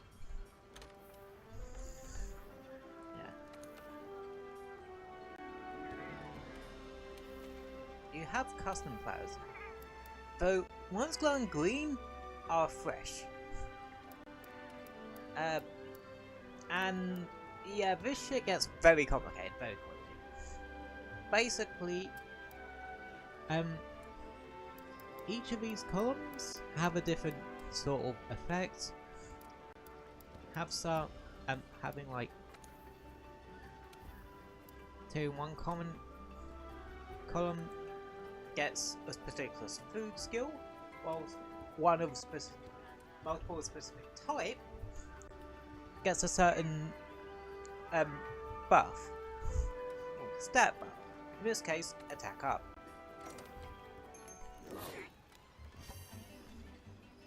Which yeah, I'm not gonna lie. Right now, we're in Astera. If you want to attack up is a bit open your world map and choose your destination. ridiculous. For this expedition, we need to head to the ancient forest. We can expand expeditions as we delve further into the new world. Pretty good incentive to explore, right? Yeah, there's quite a thing for exploration in this game.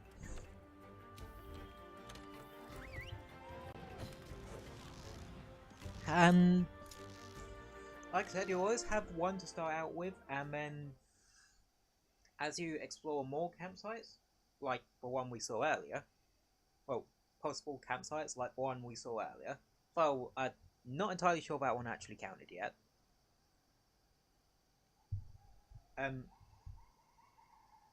You can do the extra, like, essentially side quests to get more of them. And you're gonna want to. Because, like I mentioned, because this place is fucking huge. Especially with Ancient Forest. Ancient Forest is one of the bigger maps. It's also one of the more vertical maps as well. Yeah. Anyway, excitable A-lister for random ass segues. So I mentioned part. Let's look for the campsite. If I get to the campsite first, or if you're lost, open up your map or use your scout flies to track me. You won't have anything in your. Whenever you leave equipment. the base without signing up for a quest, you'll go on an expedition. There's no time limit or cap on how many times you're allowed to faint, which means you can explore to your heart's content.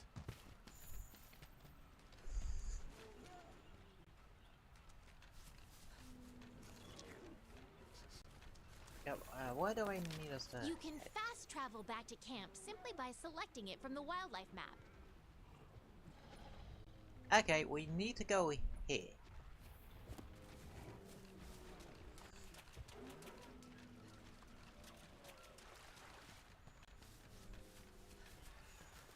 But yeah, there are... Huh. Is it just a case of there are just a bunch of people just walking around the shop?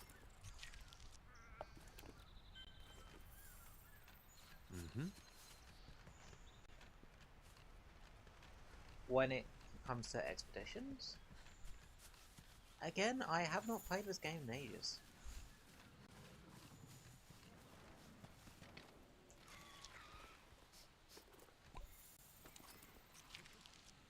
You can assign a target destination for your scout flies on the map.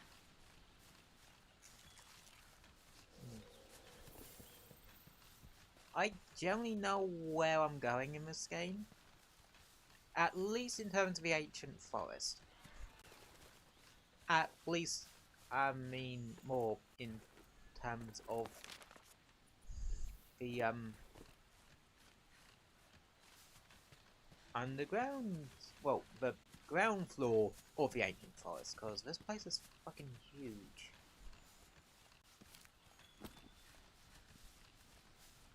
Oh yeah.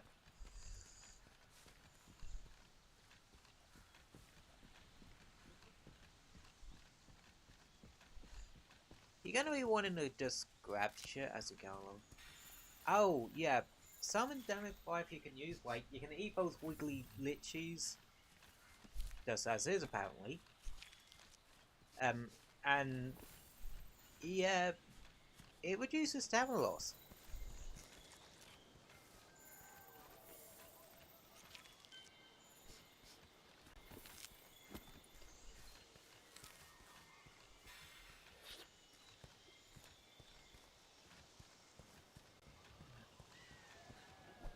Power toads.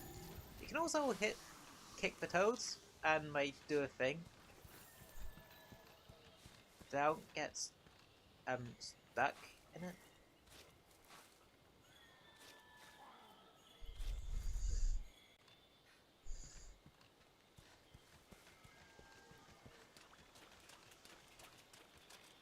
Alrighty, this is what Over I here. think it is. Oh god, it's this thing. Oh god.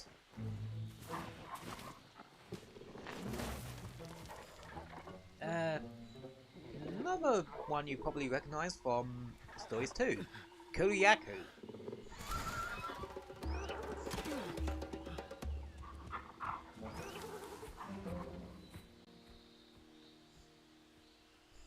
Fighting this thing is just plain annoying. Well, if we don't take care of that pest, the camp won't last a night. Oh yeah.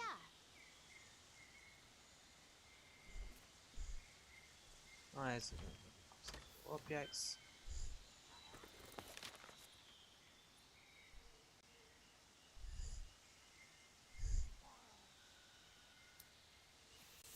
Yep, you can Return to base from an set expedition. monsters as Open the wildlife waypoints. map and switch to the world map. Then select Astera.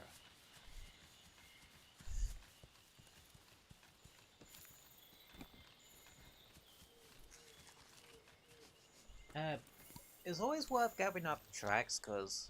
Now this is interesting. Let's report our findings to everyone at the resource center when we get back. Oh, large doodles. This is actually important. Sort of. If you plan to, like, either go two-man or just solo a lot of stuff, grabbing those strange doodles is actually going to be a very good idea. Hell, just grab all the shit you can.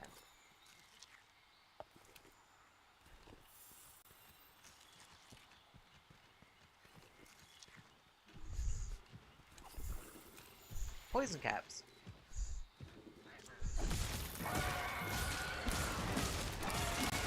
They poison the ground.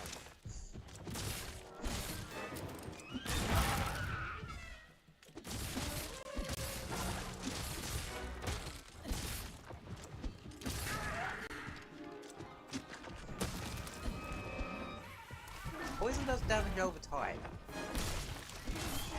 In a way, it's like the exact opposite of Blast.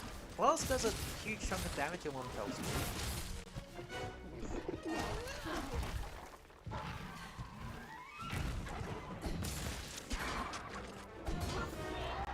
No.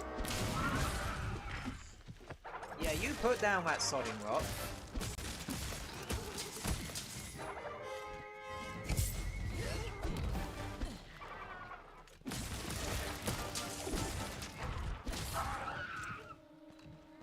Oh yeah, clutch claw is a thing.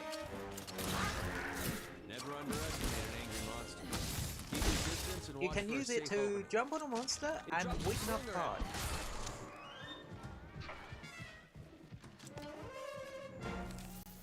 That's a thorn pod, a powerful type of slinger ammo. Attacking the part it's latched onto deals blunt damage. Yep. Make sure to sharpen your weapon after you... like... kind of thing.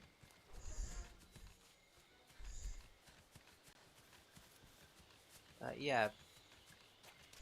There's a fair bit of emphasis placed on slinger ammo.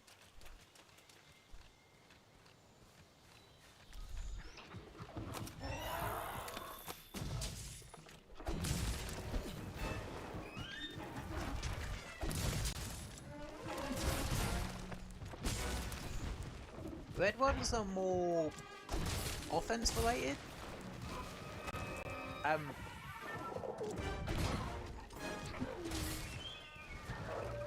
Drop that rock, you discount chocobo, or I am going to fucking bitch slap you across the English Channel.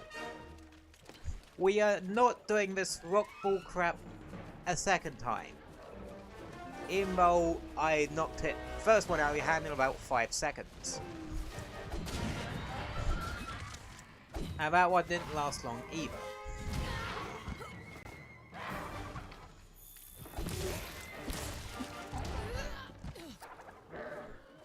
Yeah, you can just kind of head empty, so shield a bit.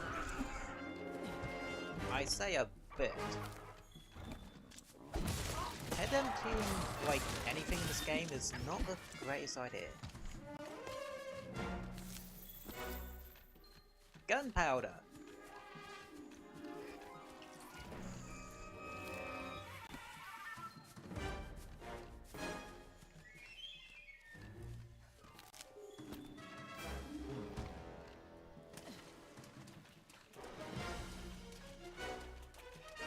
Oh yeah, when the skulls are coming off the... Wait, what? Did or where?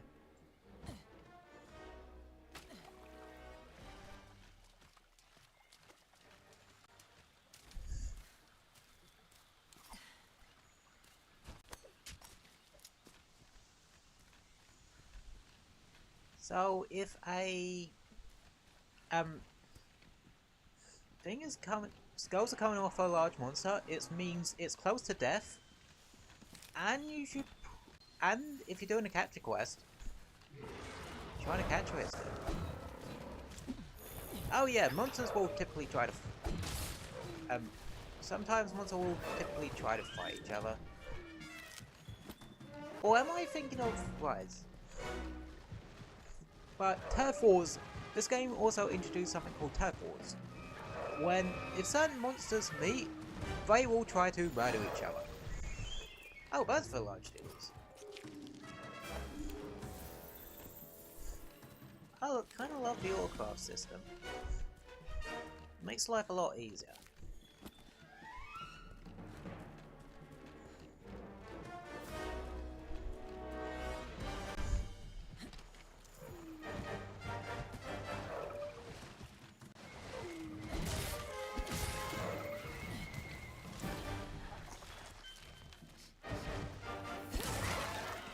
Oh yeah, mounting's a thing. Now's your chance to topple it. Yeah, you can mount on a monster to, like, put an effort stuff on it. Nice job hunting the Kuluyaku. Select Astera from the world map so we can go home.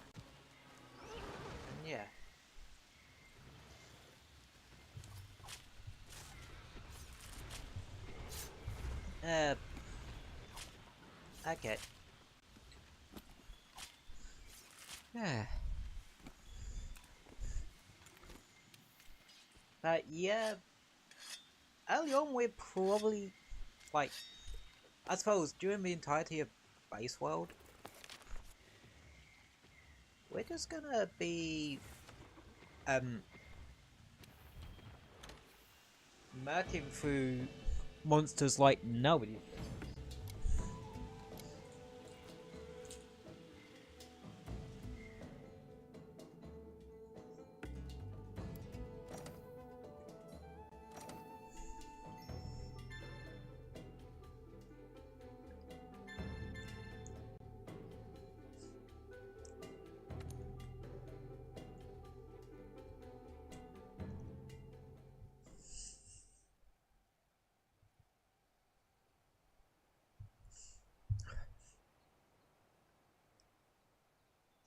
Honestly,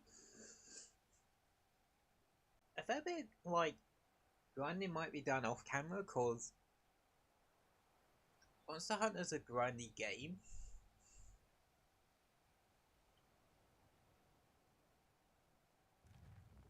Magnifique.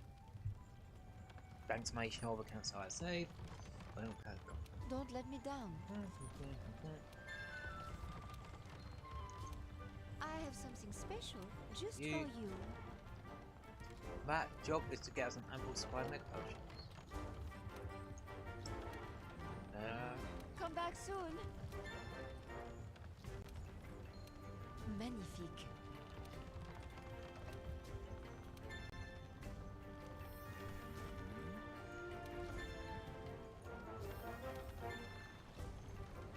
Oh yeah, limited bounties. This is basically your side things. And you can get some stellar fucking rewards out of it. Complete deliveries. Delivery quests you have to turn in like this.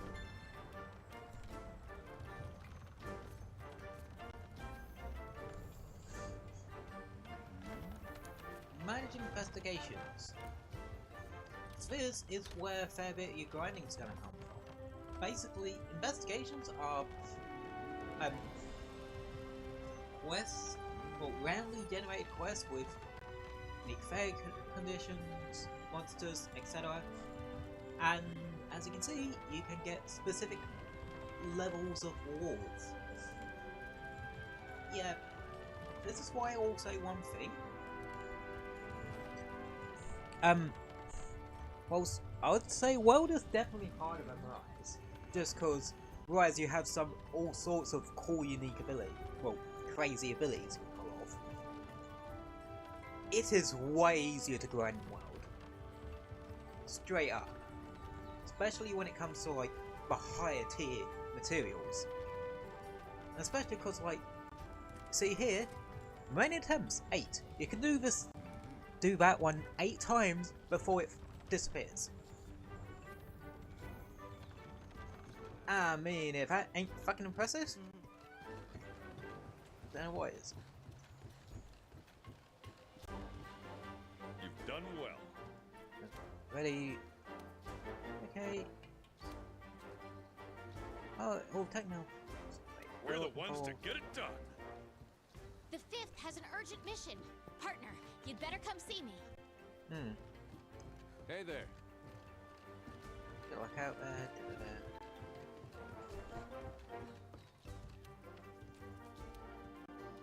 Right.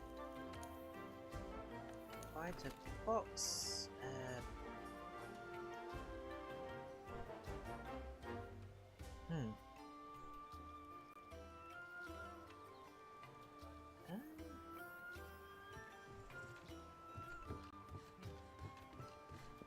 Yeah, that should be. I should have enough ammo and shit to sustain me for a fair while. So in That reminds me. Clutch Claw. Should be safe. Yeah, Clutch Claw is something they introduced in Iceborne. It's a thing you saw me do where I just latched onto the Kuliaku's face. And you can use attacks to do 2 things. Certain, depending on the weapon, heavier weapons will soften up the hide, whilst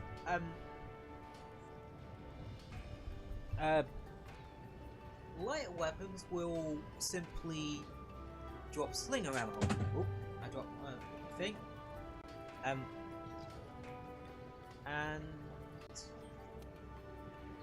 Have a good. yeah, lighter ones can give you slinger ammo, but to soften up a monster's hide, you need to do it twice. Want something making?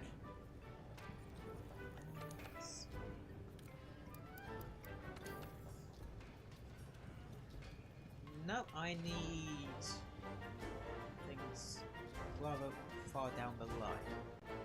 I'm also gonna look up weapon trees, because whilst for base world I'm gonna be sticking with the defender weapons, more or less.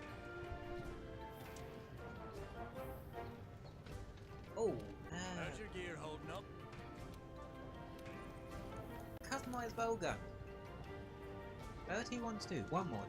Rarity 3 to 4, 2 mods. Rarity 5 star, 3 mods. Yeah, you can add mods onto it. Oh, that sort of thing.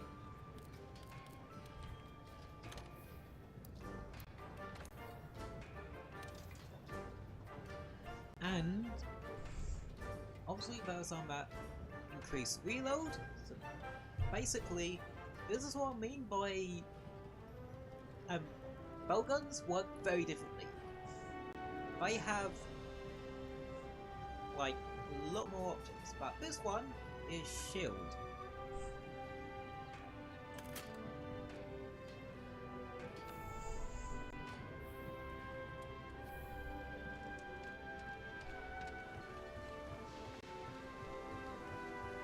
Now, why is this important? Because, yeah. Hey there, partner. Okay, hunting. Nice. Yeah. Oh, he has a Working maneuver hard? for us. Good luck. To get more swine hide. That's from a small monster, by the way. Okay. Manage items.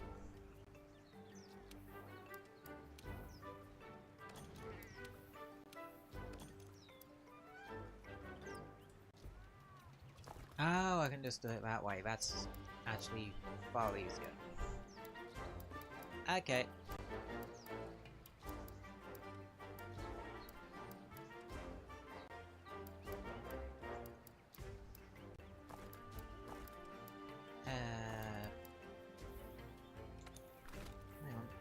change equipment and change to the heavy bowgun. This way I can now see what weapon types I can now make use of. Cause this is going to be another save loadout, specifically HBG, heavy bowgun. Yeah.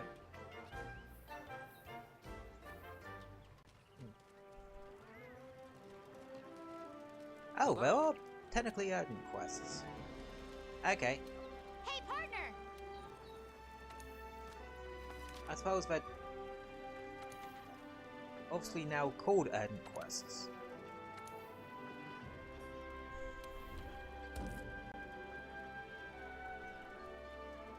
Okay.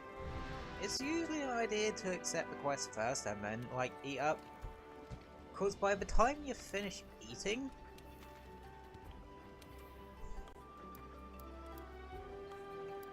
yeah. Oh yeah. If it says guests, that's cause someone else that's been put in your quote-unquote, can you call it a server? For all intents and purposes, let's just say server. And yeah, you can get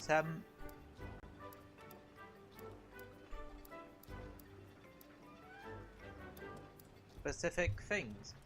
I need to look up what each thing actually does. I think the bottom ones are very bowgun related.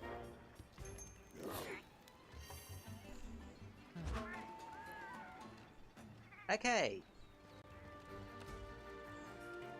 Alright, now.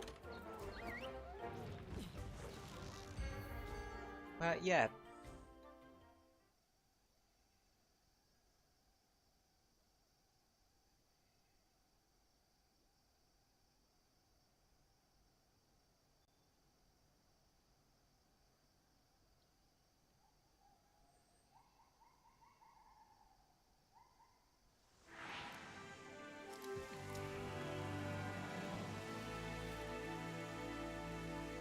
Hunting monsters on your own can get tough. You need a little help. You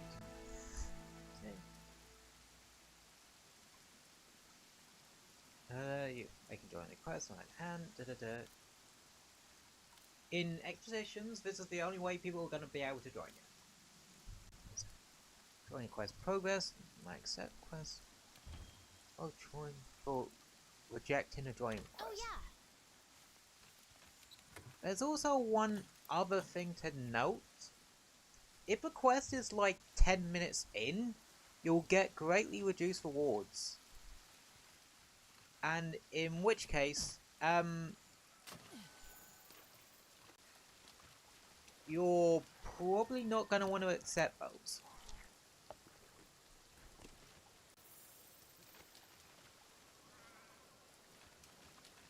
It's what makes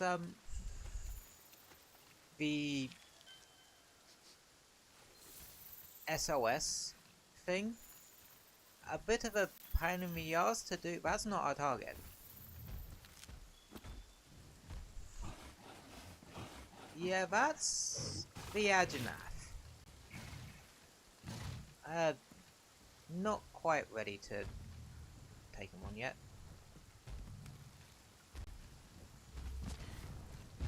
Instead, we kind of run for our fucking lives.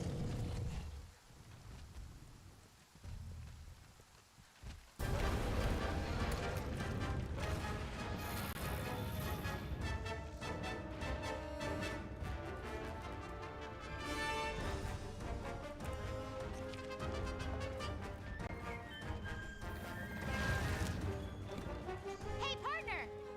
Time to hunt. Try to work together with other hunters. If you get further enough away from a monster, they'll just lose interest in you. So that's one thing to note.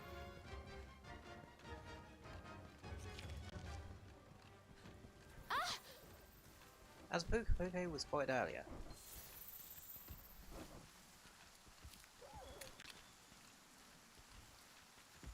Right. The heavy bowgun is a high-powered ranged weapon. It does a lot of damage and lets you use more powerful ammo. You can switch to your slinger while aiming your weapon.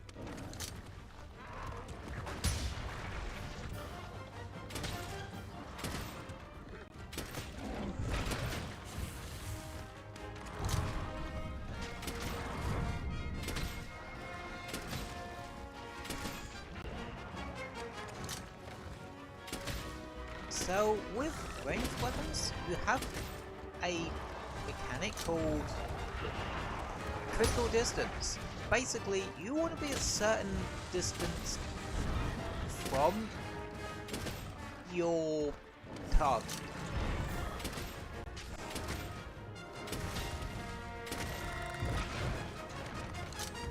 That's shown by there being a second circle in a part of the reticle.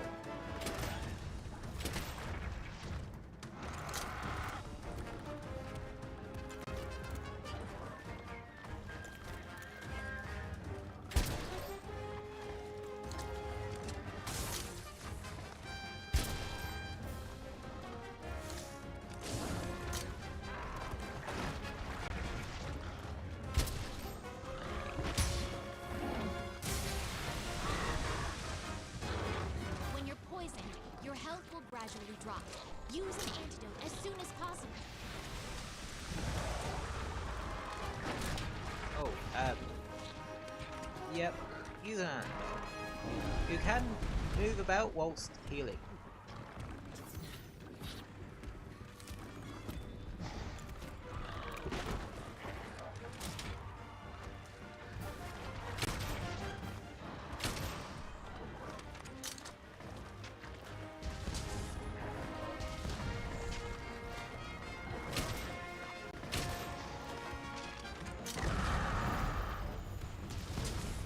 The monsters are running away. Use the scout flies as a guide and they'll lead you right to them. Whilst the game will typically point you where to go, still worth grabbing footprints and that sort of thing. Cause you can get extra investigations that way. Because, well, investigations are how you're going to be grinding for shit in this game.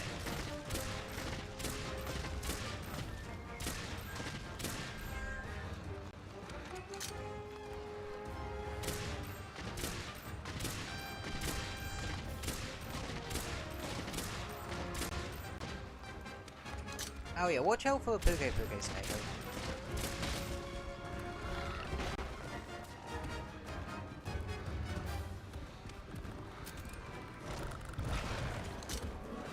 But you have a little thing called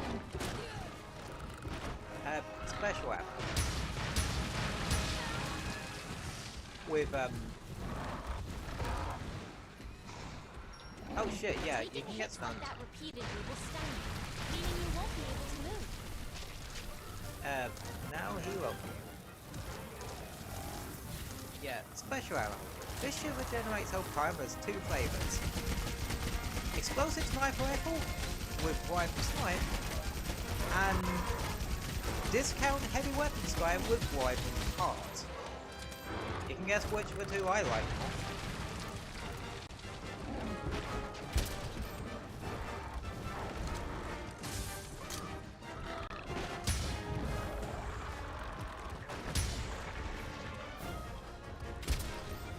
Occasionally see damage taken or seduced. That's from one of the armor skills. Called Divine Blessing. Yeah, heavy and light bowgun does turn this game into a fucking third-person shooter. And I low-key love it.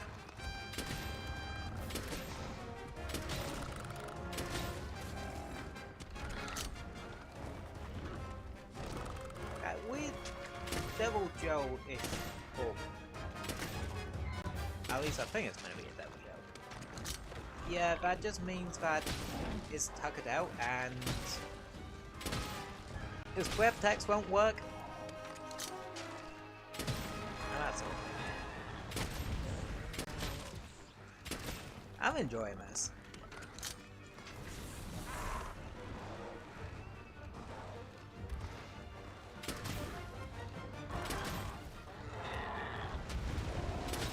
Oh,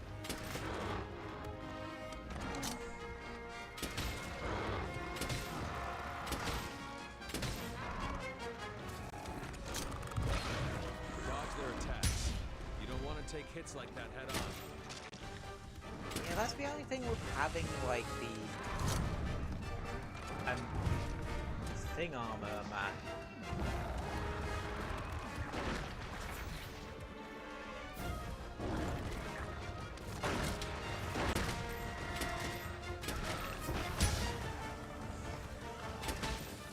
Oh yeah, occasionally Palico will chip in with a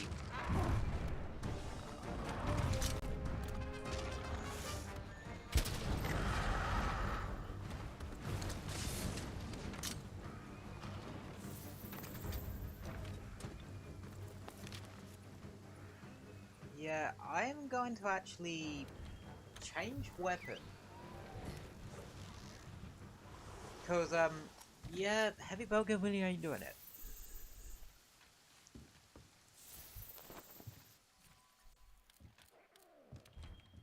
You can change your weapon.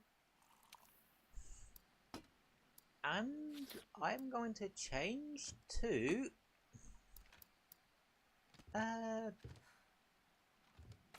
insect glaive.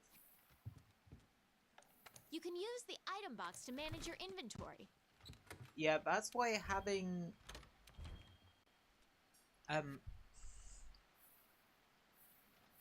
loadouts is super fucking useful.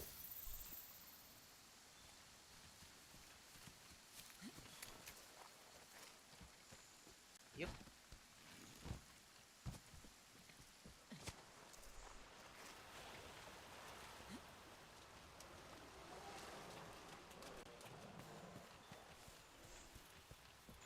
Oh yeah, if you want to know why there are like X's, that's where large monsters are going to be moving around too.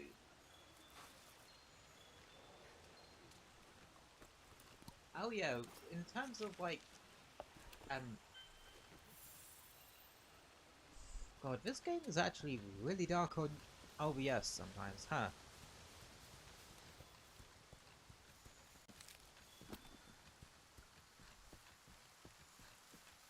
Yeah.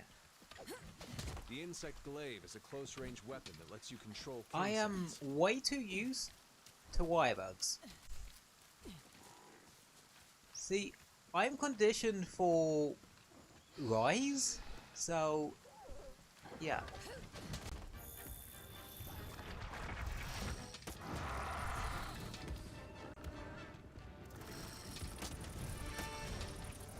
Oh yeah, there's like green extracts.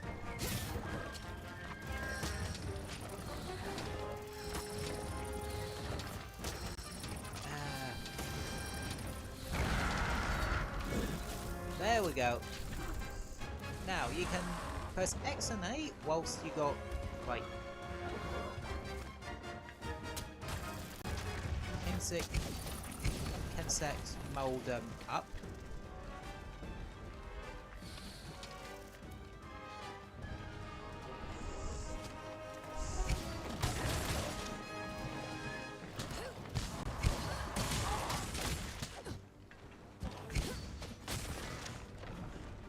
To enhance them with your sling round.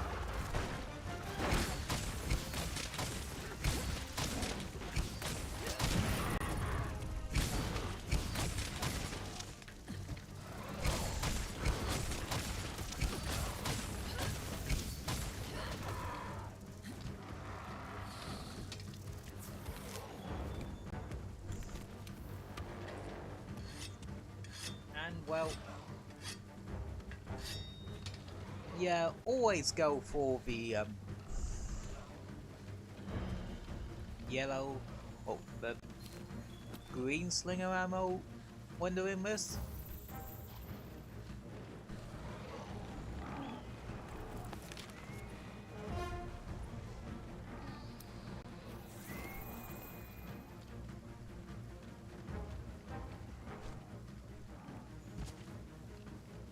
Cause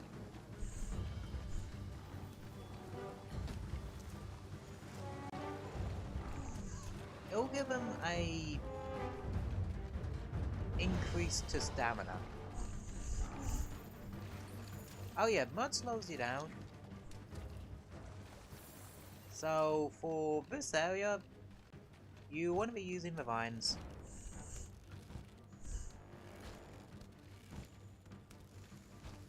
It's just easier.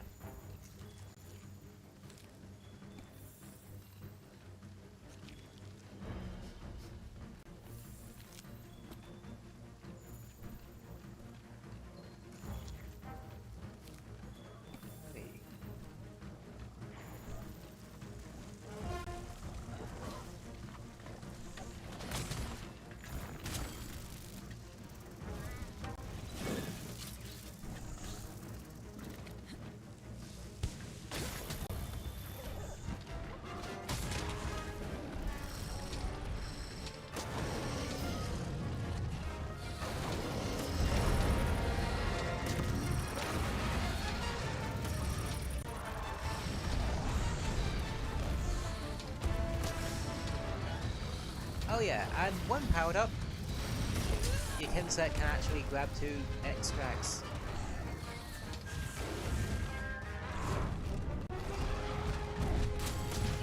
Ah.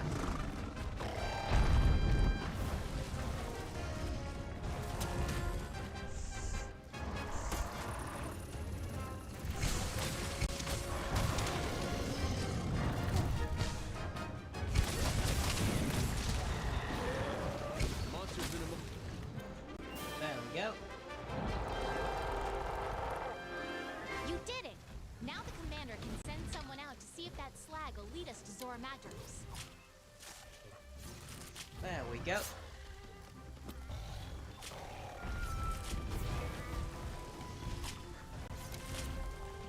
Yeah. Once it's quest complete,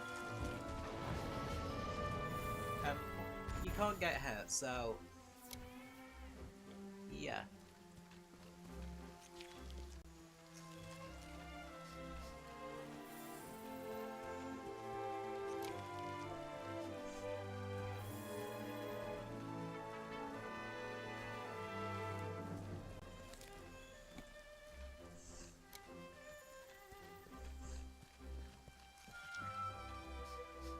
Yeah, there's all sorts of awesome little mechanics in this game, and I love them all.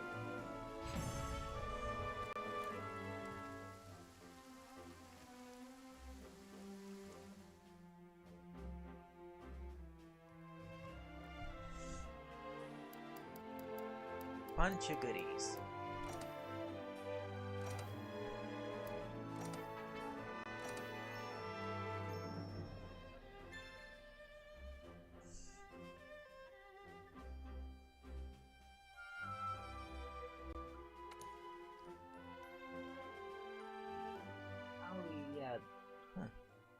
Yeah, for some things you need to actually report to, like, certain characters to, like, report, like, your research progress on a particular monster and that sort of thing, to have it, like, put into your thing and that. Your hunters. You've done well. It's not like Rise where after you beat the monster once, you fucking know absolutely everything and that. And listen up. Was by Rise request. Alright, it's time to begin the Elder Dragon investigation. Make sure you know what you need to do. So now we need to protect the scholars. Let's regroup at the Wildspire Waste. Ah. Okay. So this is gonna take us to like a brand new locale. Hello. My field is for Grimkais. The time finally learning about natives to New World with you. I'm Lamalingo. Okay.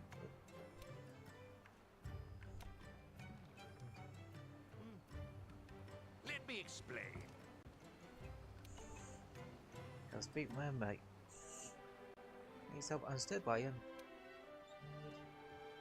Because we each band together in tribes, made a headed way into research and all that. Okay, this is the one we need to go to. Yes?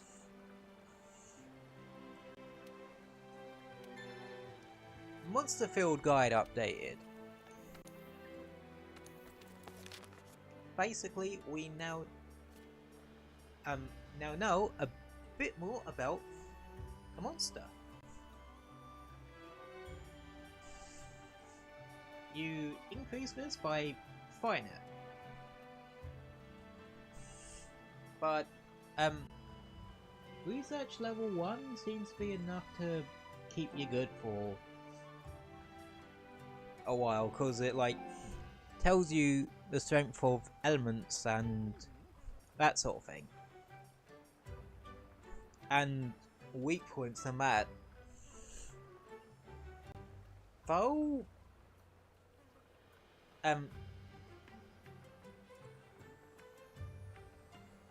people prefer to, like before, World used to use like sites like Coralico and the Monster Hunter wiki for this sort of info. I did, because it had like very detailed breakdowns of like all the damage values of that sort of thing. And then Rise decided to, rather than do it and present the information this way, they just straight up decided to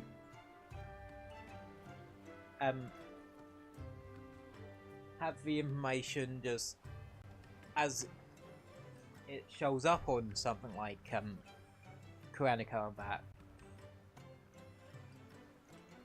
But you get all the information once you beat the monster once in a particular rank.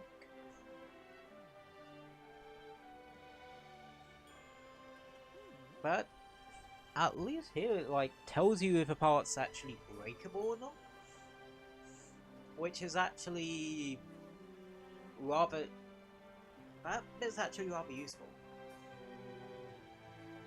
Cause yeah, like take Puke 1 for example. It says you can break its head, its wings, and you can sever its tail. And yeah, I think research level only goes up to 3 for a monster.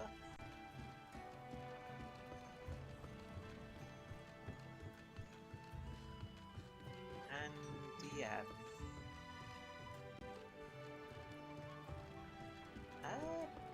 Because I didn't get to show off a hammer, I'm actually going to do one more hunt today.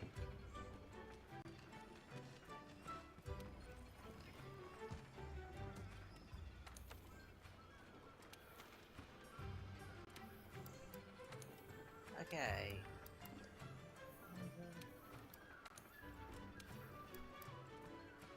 Acrobat. Oh, okay. Yeah, it actually tells you each one it does.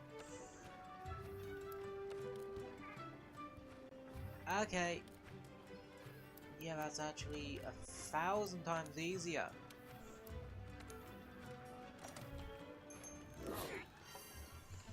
But you need the activation chance for it. I'm very nasally today, but yeah, I wanna quickly show off Hara, because Hey there, partner. like I said, I mained this back in 3 out there.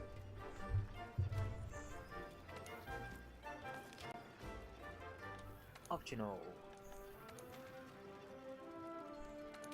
And yeah, actually that's one neat thing about it, like, once you get the assignment done, it'll mark the corresponding optional quest as completed anyway, because the idea of the optional quest is to be a repeatable version of the assignment, because you can't repeat assignments.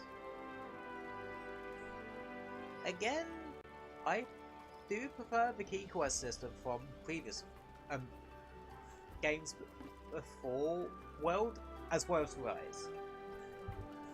Especially Rise's version, because you can, like, pick and choose which ones you do. You just have to clear a certain amount of key quests to do the urgent. And I quite like that. Yeah.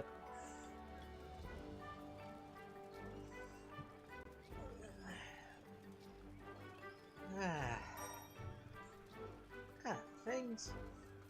Adobe's ready.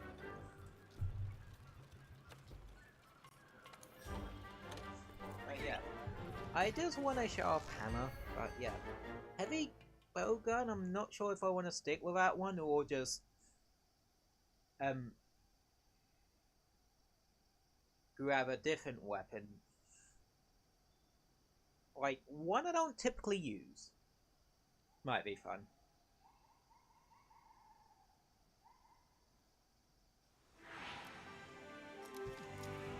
Oh, make sure you actually the scout flies have found something. stock up. Go get a closer look.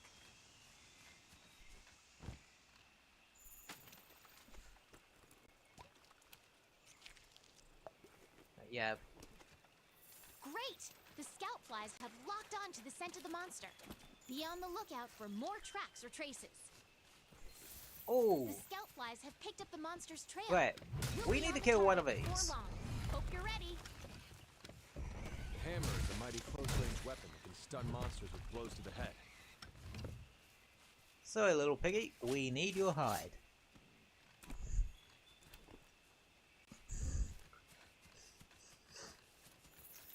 Crap, I am very nasally today.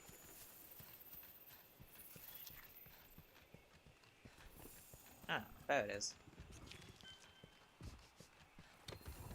Go ahead. Follow the scout flies. The scout flies will hide once the fight breaks out. Forget that.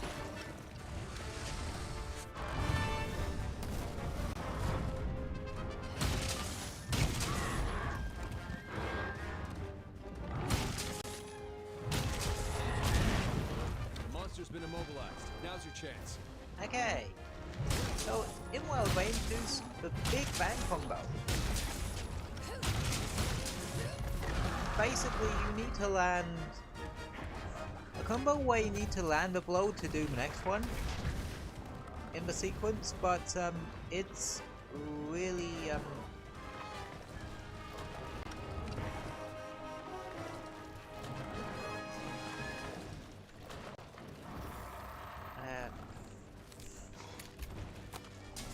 If you're clever, you can use the slinger to distract monsters.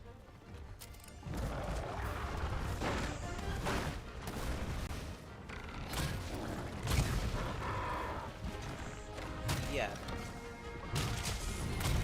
Bear in mind that, well, the defender weapons make me grossly overpowered.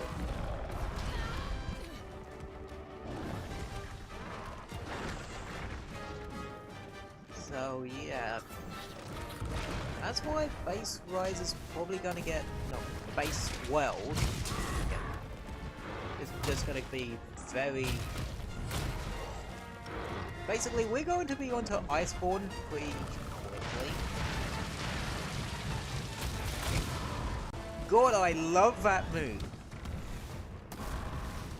Yeah.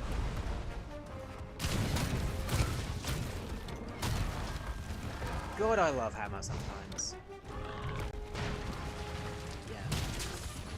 Even though you're still, you're going to be grossly, I'd say, over-leveled. Don't get cocky.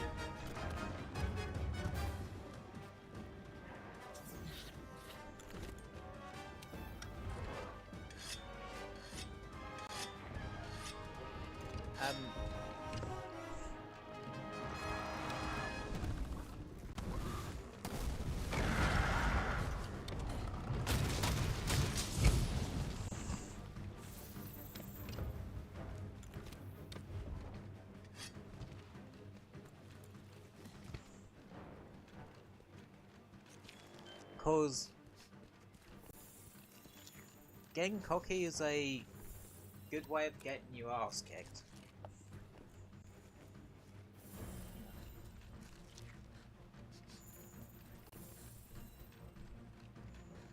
Like, probably one thing I'll do is fight.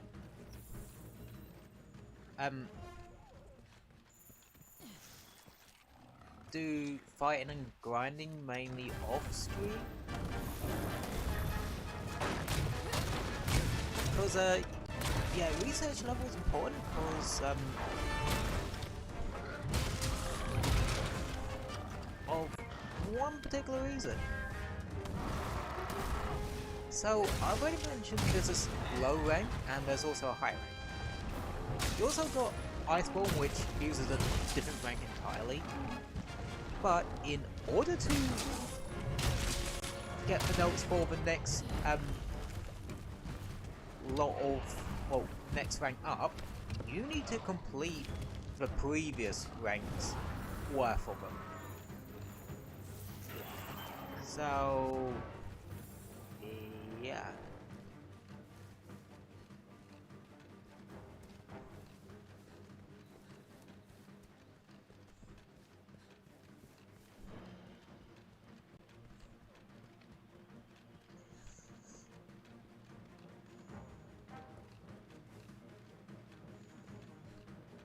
So yeah, there's a bit of that to deal with. But, like I said, I do plan to do, like, some grinding off stream, cause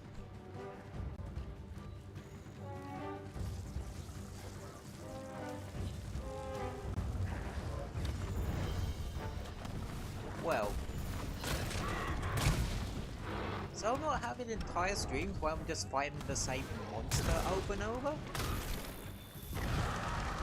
Cause,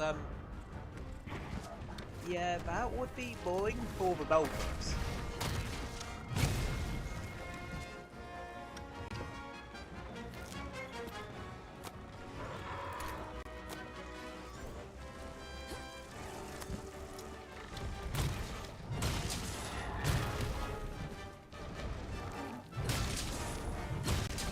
Okay.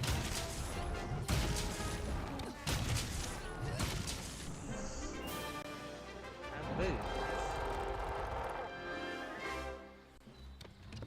After, like, a hunt, you can either choose to return to HQ, return to Gathering Hub, which is like the multiplayer version of HQ, or just jump into an expedition by selecting return to camp. Yeah.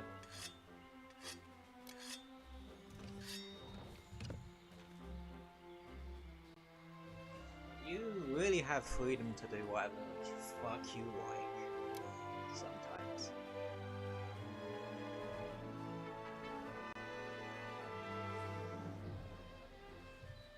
And it's kind of beautiful, you know?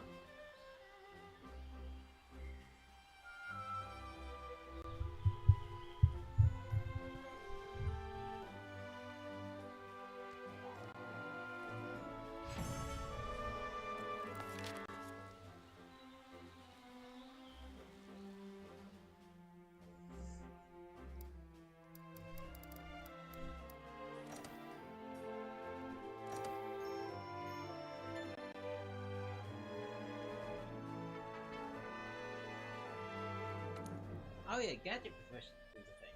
Basically, your Palico will be equipped with a gadget. The default one you start with is Vigor Spray, which is the healing one. After you do, well, start doing a certain thing that you can do. Basically, the real kinds, the feline guy was talking about, the 3-line research we're talking about, you can go find some of them and... So now we need to protect the scholars. Let's regroup at the Wildspire Waste. Now do you see what I mean about the handler actually being rather annoying, because she constantly reminds you every time you come back from a hunt. Nothing will stop us.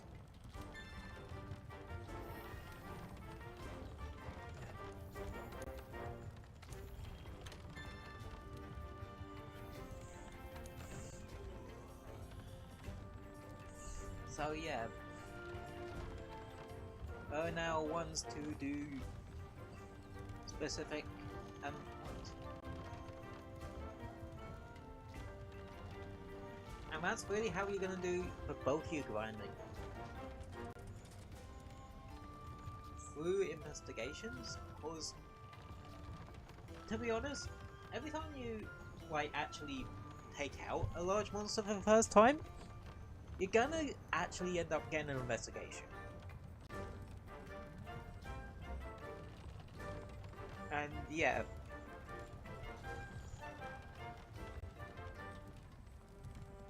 And you're really gonna want to try and fill out as much of those research levels as possible. In my opinion. Because I didn't, and I had massive gaps in ones I didn't fight.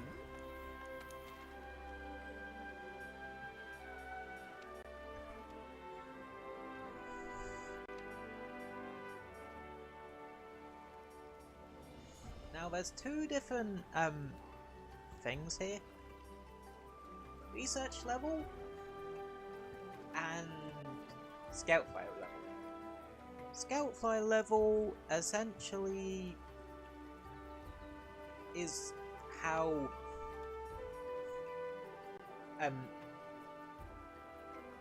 proficient your scout files are at tracking that particular monster, I guess. Seems like there's a case of if you get level 1, it'll just auto guide you to the next track. Level 2 will just direct you straight to a monster from the off, and 3 seems to be the destination and the status of a monster is just immediately shown on the map from the get-go. Yeah, they really wanted you to grind for this. And, like I said... Oh. And, then there's research level, which is slightly different. That sort of...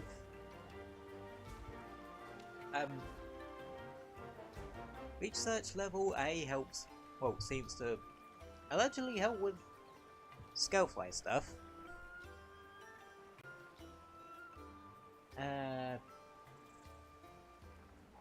And display more stuff on the field guide. Like, let's go down to Puki's entry now. And rewards is in there. Basically, this tells you all the rewards you can get. Not the percentages though, that's the only thing.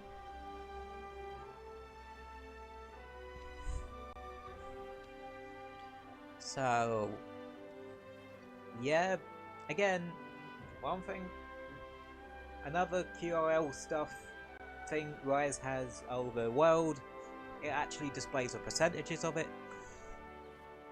that sort of thing. So yeah, you want to increase the research level as much as humanly possible. So, yeah.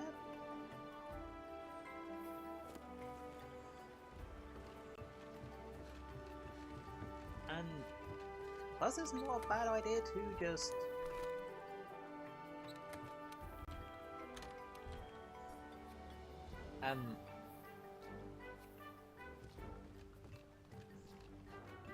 hunt a monster a ton of times. I'm gonna say.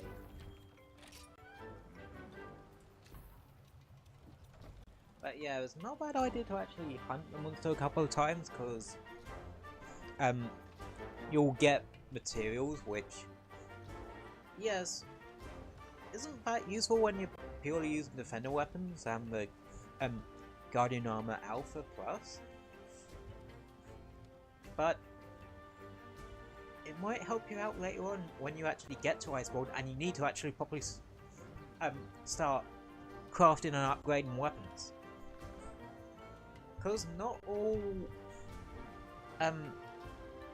of the weapons of the rank you get to an Iceborne is going to have stuff you can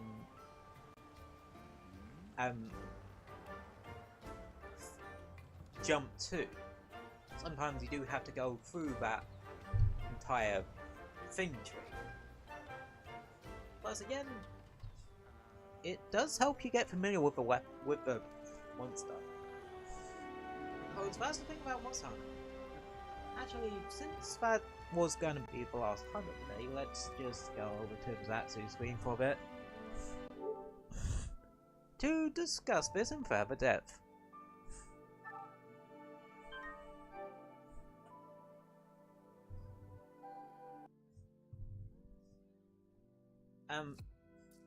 But yeah, you kind of want to. There's two sides to Monster Hunter in terms of gameplay. Learning how your weapon works, and learning how the monster works.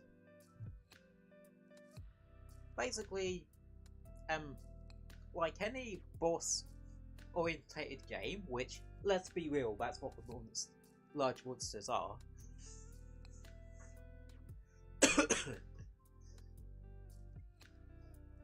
Yeah. Very nasally today.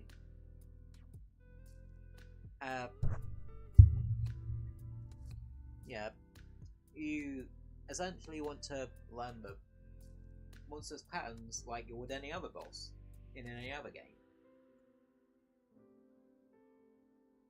It's honestly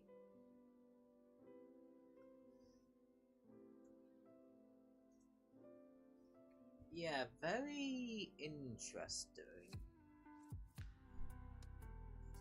Cause actually knowing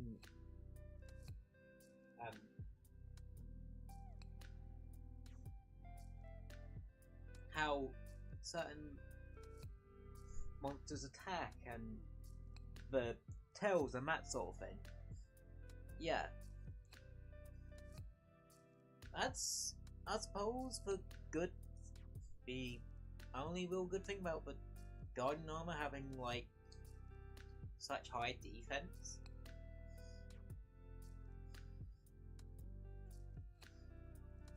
You don't have to actually upgrade it, unless you want some, like, offensive skills, but, if you're purely using the defender weapons,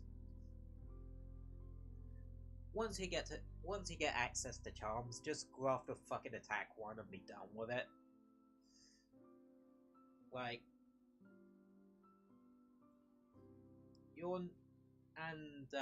cause, yeah, you're not gonna be able to, I don't think you're gonna be able to slot in decorations into it. Plus, both those things are kind of high rank anyway, type deal. At least to my knowledge. Well, charms might be low rank, but decorations are more of a high rank thing, just anyway. And autism weirdly. Whereas in other games you craft decorations and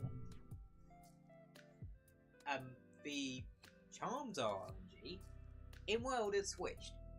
The decorations are RNG and the charms are craftable. It makes it very awkward, especially because World is where they rejigged the armor skill system to where it's not to do with thresholds anymore. Because what you used to have to do is put enough points in the skill to dial the threshold to activate it. But in World and Rise, it's more, if you have, it's more you put a point into the skill, you have that skill. Albeit at level 1, and then as you add more points into it, it goes into level 2, level 3. Each point is at a level, essentially.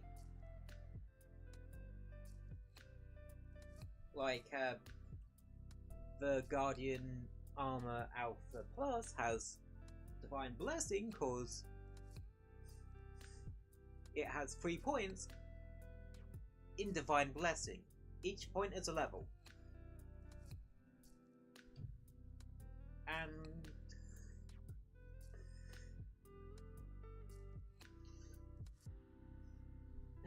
what's up with my nose right now? It's a bit weird. But yeah, each one is like that. And also, what ones you go for actually have what armor skills you kind of go for nowadays has kind of switched around too. Cause nowadays you are just trying to pump out as much damage as physically possible.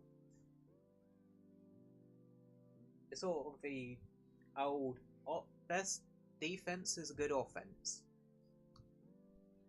They can't hurt you if they're already dead.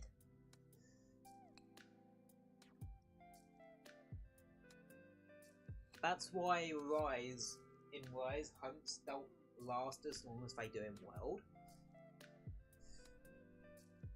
For the most part.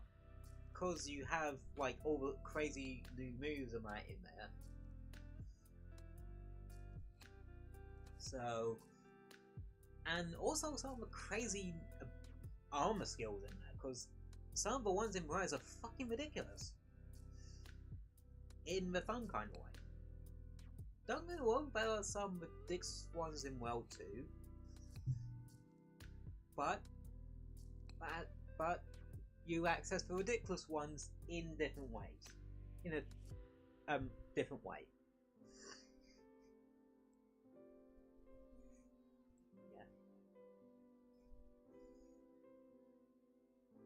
Essentially, when you start upgrading out of the Guardian Armor Alpha Plus, you're gonna want to think about going into mix sets.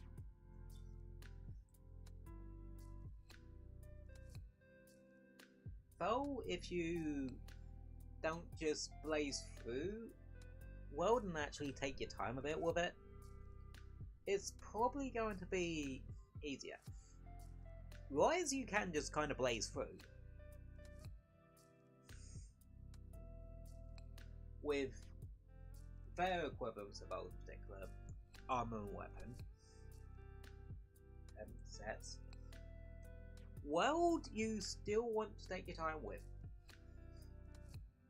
Because if you don't put the time in to increase your research level, you'll have a hard. You'll need to physically track down the monster rather than it's just displayed on the map for you. You won't know everything in-game, so you'll have to look it up. Unless you're looking into percentages of certain drops, in which, yeah, in that instance you are going to have to look it up, because World doesn't actually display that the actual percentages in-game to my knowledge.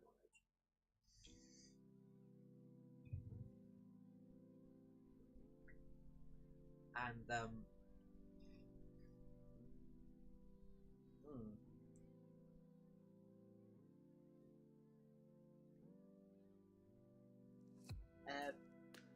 anywho, speaking of hunting, tomorrow we have a different kind of hunting. Shiny hunting, to be exact. Yeah, I do like Pokemon Violet, so we're still doing more streams on it. And we're doing a shiny hunting stream. Cause, yeah, I have 3 shinies in the game anyway. But I wouldn't mind trying to grab some more. Plus, I do have a couple of targets for it too.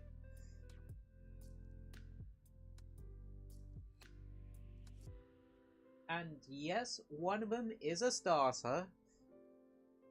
I mean, I don't think, well, I mean, Indigo Disc, of course, you're gonna want to, every shiny hunter out there is going to shiny hunt one of the starters. I also got a couple of other targets I wanted to do.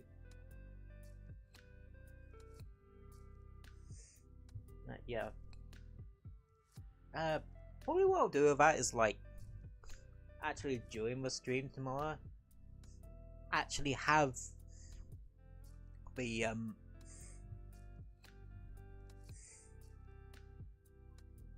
actually either have a shiny counter or a counter for, well, or a checklist for the ones I want to go for.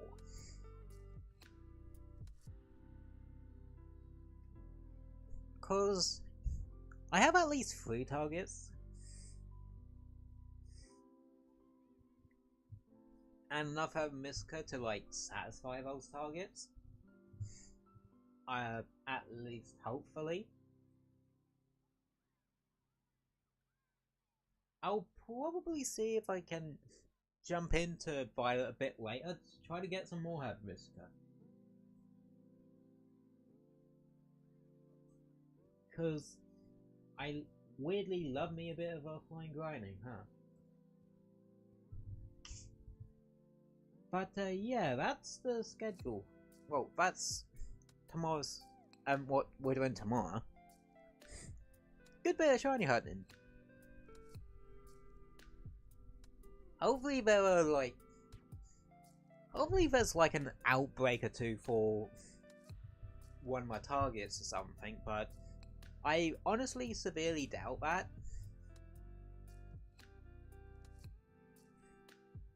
You never know.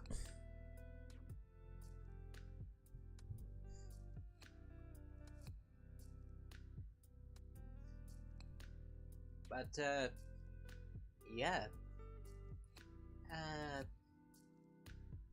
Yeah, it's been about 3 hours now, so I think